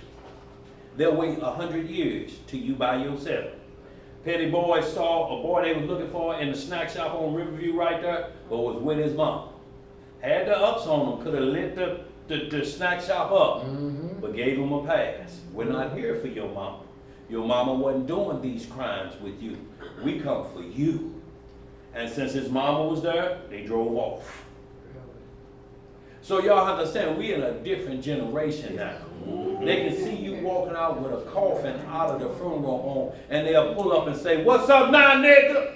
And unload. People running, drop the coffin, running back up in the funeral home. Have y'all ever seen anything like that? And not only this, but show up at the burial. I've seen people take And come out there at the burial, hiding behind other tombstones and shooting at the burial. Ridiculous, man. Matthew 24 and 12, brother. Y'all see, this is what we're talking about when evil is at that point, y'all. This evil that you had known gangsters would do. It's like in the penitentiary. You be in there for murder. You be in there for mass murder. You could be in there for whatever crime. But come in there for pedophilia, and they're like, "Oh no, you done crossed the line." Shit, you did what to a kindergarten? You took his crayons and did what with him? Shit, you better not never come out of your city. You better get in PC right now. Yeah. I'm gonna take your cornbread. Yes, sir. All your cornbread gonna be gone. And boy, I can't tell you what else gonna be gone and whoa out. Go ahead down to 24. Verse 24. Yeah. But when the righteous turneth away from his righteousness. Now get this, when the righteous turn away from his righteousness, we know a lot of them, y'all, turning away from their righteousness and saying the law is no more and chasing other doctrine, bread that don't satisfy. And teaching them. And teaching men so. Go ahead. And committeth iniquity, and doeth according to all the abominations that the wicked man doeth. Shall he live? All his righteousness that he hath done shall not be mentioned. Don't care about what you was doing. Right. Long time ago. I used to be in the script, and I used to teach people, and I used to was a rooster that can't crow no more. Well, we care about what you used to do, what you doing right now. Right. Are you teaching the truth, or are you teaching a lie and have men chasing that lie? What have you done for y'all lately? Boy, look here. Go ahead, bro. Finish that off. We're going to close out. In his trespass that he hath trespassed, and in his sin that he hath sinned, in them shall he die. See, and they say the righteousness won't be remembered no more, y'all. O.J. Simpson will never be known. What O.J. Simpson? How many yards he break? Boy, y'all Don't remember. Y'all remember that? Don't remember that. 2,003 yards in Buffalo, where it's 0 below.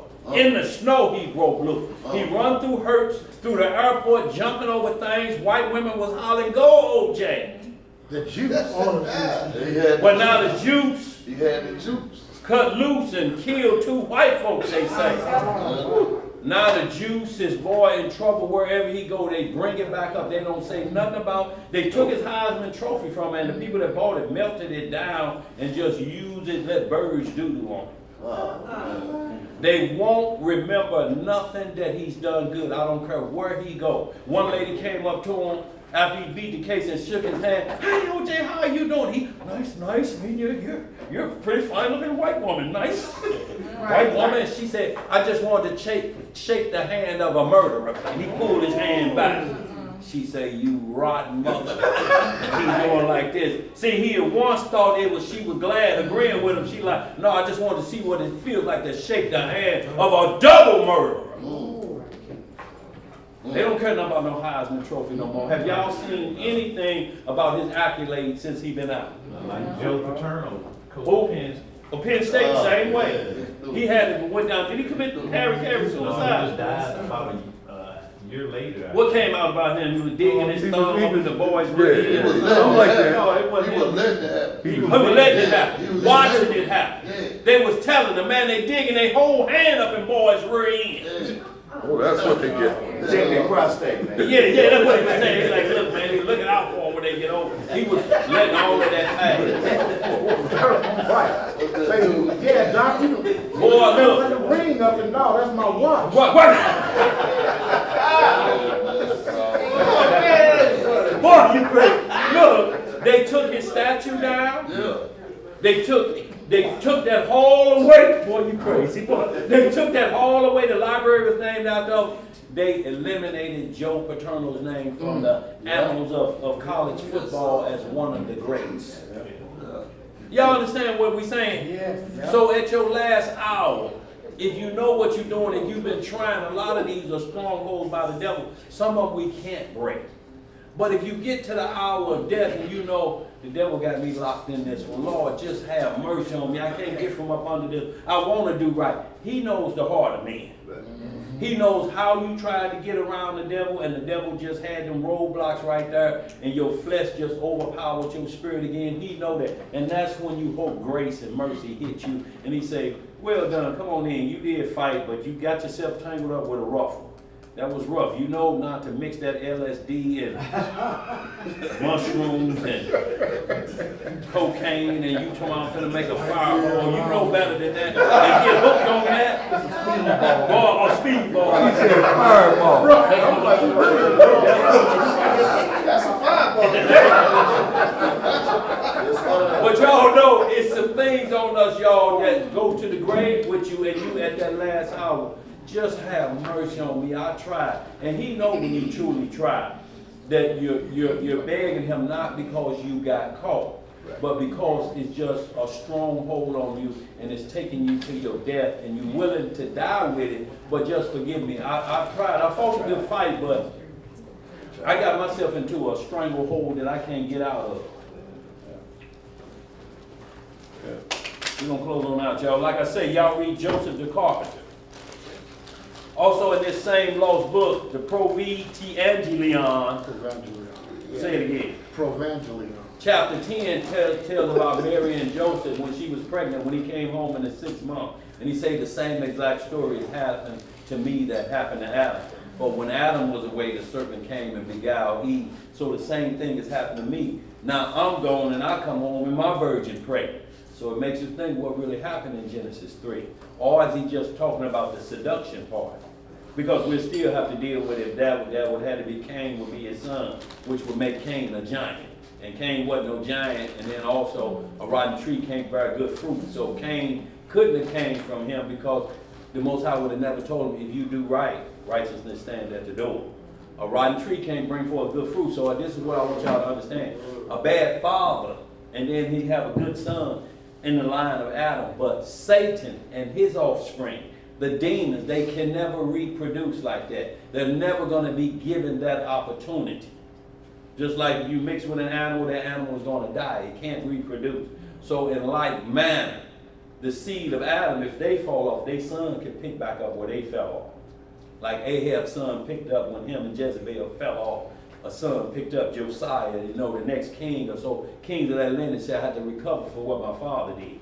But if the tree is rotten, if Satan is the tree of good and evil, there's nothing good can come from that. Who can make an unclean thing clean?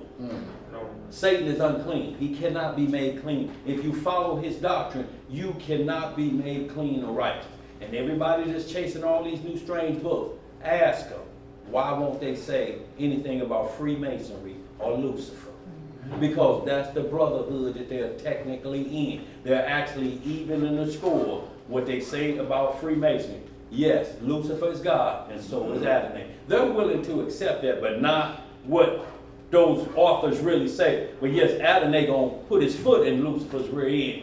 They refuse to believe that and believe the lie that Satan's gonna win the war. And they'll be able to do what they want to do on this earth. Rape women at their will. Continue the foolishness that they're going through. What you got back there, LC? We're gonna get on out of here. Go ahead. That's why they want to get rid of Israel. Huh? That's why they want to get rid of Israel so they can do what they want to do, because they feel like we the ones stopping. Well, we that preach the word is stopping. Right. That's what I mean. But like I said, but if Israel is out there doing worse, like little nasty X, sliding down a stripper pole to hell and laying on the devil's lap and give him a lap dance. No, they ain't worried about Israel calling little nasty X. They're not concerned with him. He on their team. Right. You understand what I'm saying? They work to dim that light. Huh? They just want to dim that light. Yes, sir. So y'all, if y'all will, Joseph the carpenter, the Proevangelion, chapter 10, the book of James is called.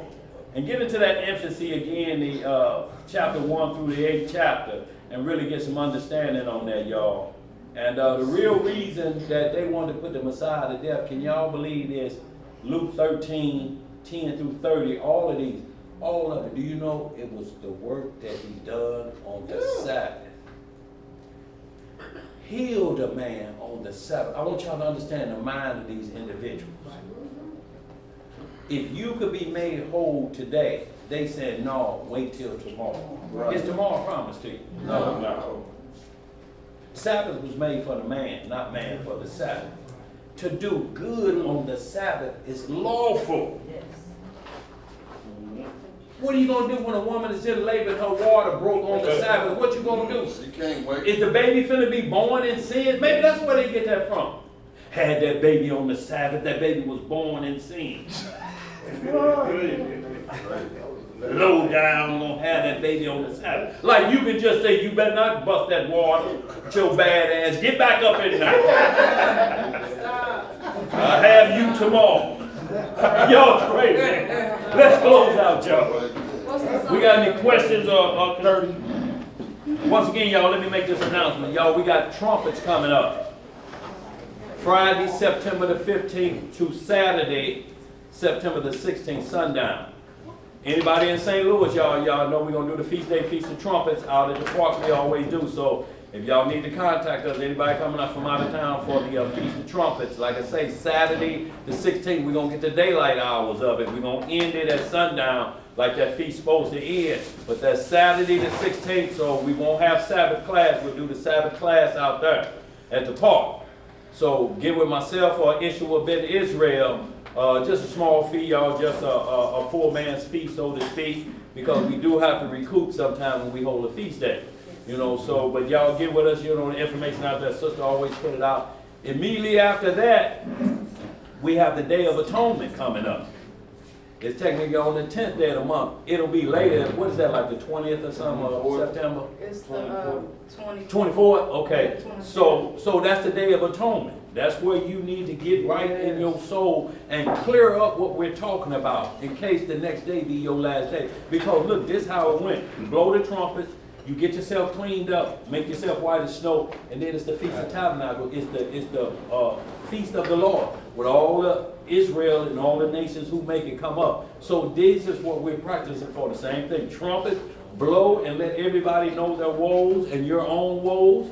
Then you have the Day of Atonement to cleanse yourself. And make damn sure you don't holler at anybody I offended. I'm sorry. That ain't cleansing your soul. No. Shit, that could be a list to go from here to the arch. And look, Willie, yeah, I know I ran over your feet showing off with them new doves I had in that Camaro. I didn't mean that, player. No, all that foolishness. If you don't know who you offended, that's a problem. You're an agent of chaos.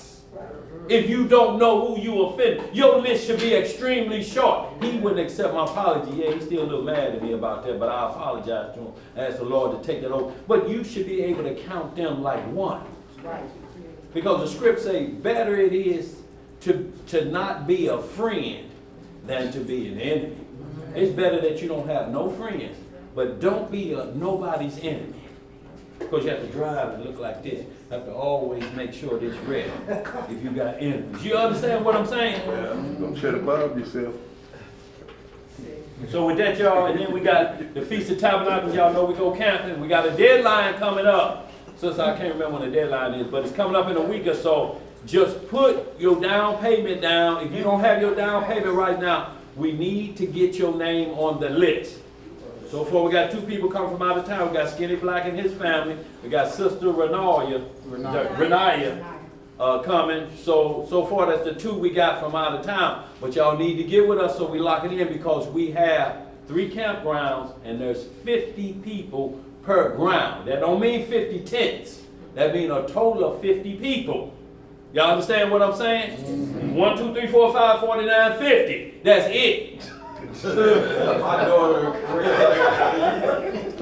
And then the next campground. But we got them on lock, y'all. So we're good. If you coming, we need to know. If you ain't got your down payment by deadline, we need to put your name on the list so you don't get moved out of your spot. Because it's coming up fast. The down payment deadline. The down payment was this past Thursday. It was this past Thursday, so when is our deadline? The week before, right? Yeah, the week so before. It's starting the 28th of September. The feast actually starts on the 29th. But we go out to our campground on 28th, get set up, and we go through October the 2nd. We do our feast on the main feast with everybody on that Shabbat. So it's deadline time now. So right now, between now and this coming Sabbath, y'all need to get your names on the list if you're coming. If you don't have your down payment, say, I get you my down payment in 2 or 3 days. But we got to get you on the list. Y'all, that ain't hard, is it? No.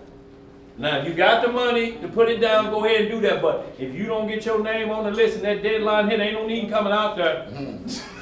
Get you a float on the water. And y'all, you know we have family members come out during the feast, so we prepare for people who don't camp with us to come and enjoy the feast with us. You know, you come enjoy with us and then you go on and stay. Go on and leave. You know, you get out of that park before it get dark, because it's 2 miles in, y'all. Y'all haven't been out there, so ain't no need me laboring. What else we got? Any questions or concerns? No, we good. If we good, once again, y'all, please, y'all, if we can, send prayers up for our Roddy Rob. Our Tobias and Thomas, their moms, our guy over in the land, you know, our sister Stacy, our sister Cassandra, online, she going through some things, but things are working out really good for her. So y'all, we need prayer in this hour, y'all, that's all we got. Who got the lotto? Who hit the lotto at that quick trip? Anybody? So y'all know what we got. So in a sense, y'all, not like we needing that money gonna do anything, but y'all, all we got is prayer. Yes, sir. And it's a powerful weapon, y'all. It's the most powerful weapon on earth. It's so powerful, Satan had to send his demons to block them. He ain't worried about no money. You can't stop nothing, though. No. All right, family. We're going to get this closing prayer. And it is with the Most High's permission. Yes, sir.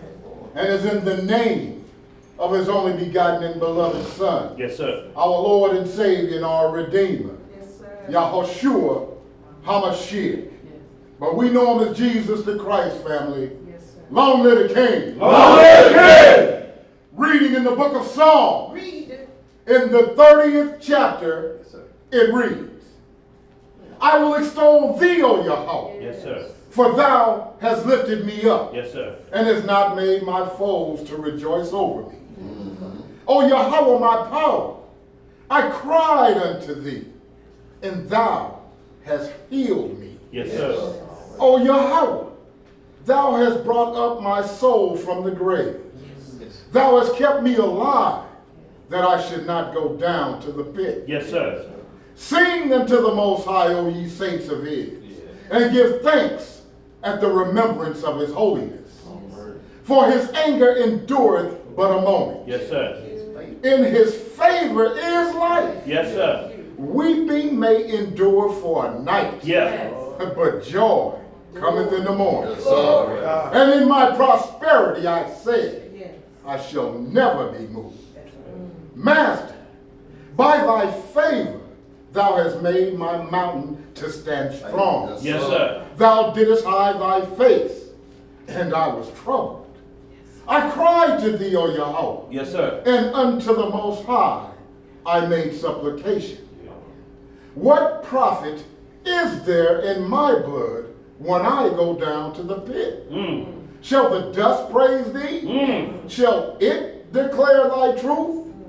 Hear, O Yahweh, and have mercy upon me, Master. Yes. Be thou my helper. Yes. Thou hast turned for me my mourning into dancing. Yes. Thou hast put off my sackcloth and girded me with gladness. Yes, sir. To the end that my glory may sing praise to thee and not be silent, O Yahweh, my power.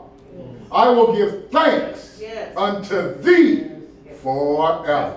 Yes. Hallelujah! Say Lord! Yes, sir. Y'all got definitely to be greatly appreciated. Thank y'all worldwide audience for all y'all do for the ministry and the radio station, y'all. We greatly thank y'all. G. Montgomery, Sister Tasha Watson, Lakeisha Guy, Betty Ron Lemons, Sister Stacy, 3D Life. Y'all know I'm missing some people, but thank y'all for y'all continued support, and we'll continue to keep the lessons coming, Most High willing. All praise. No. Good song.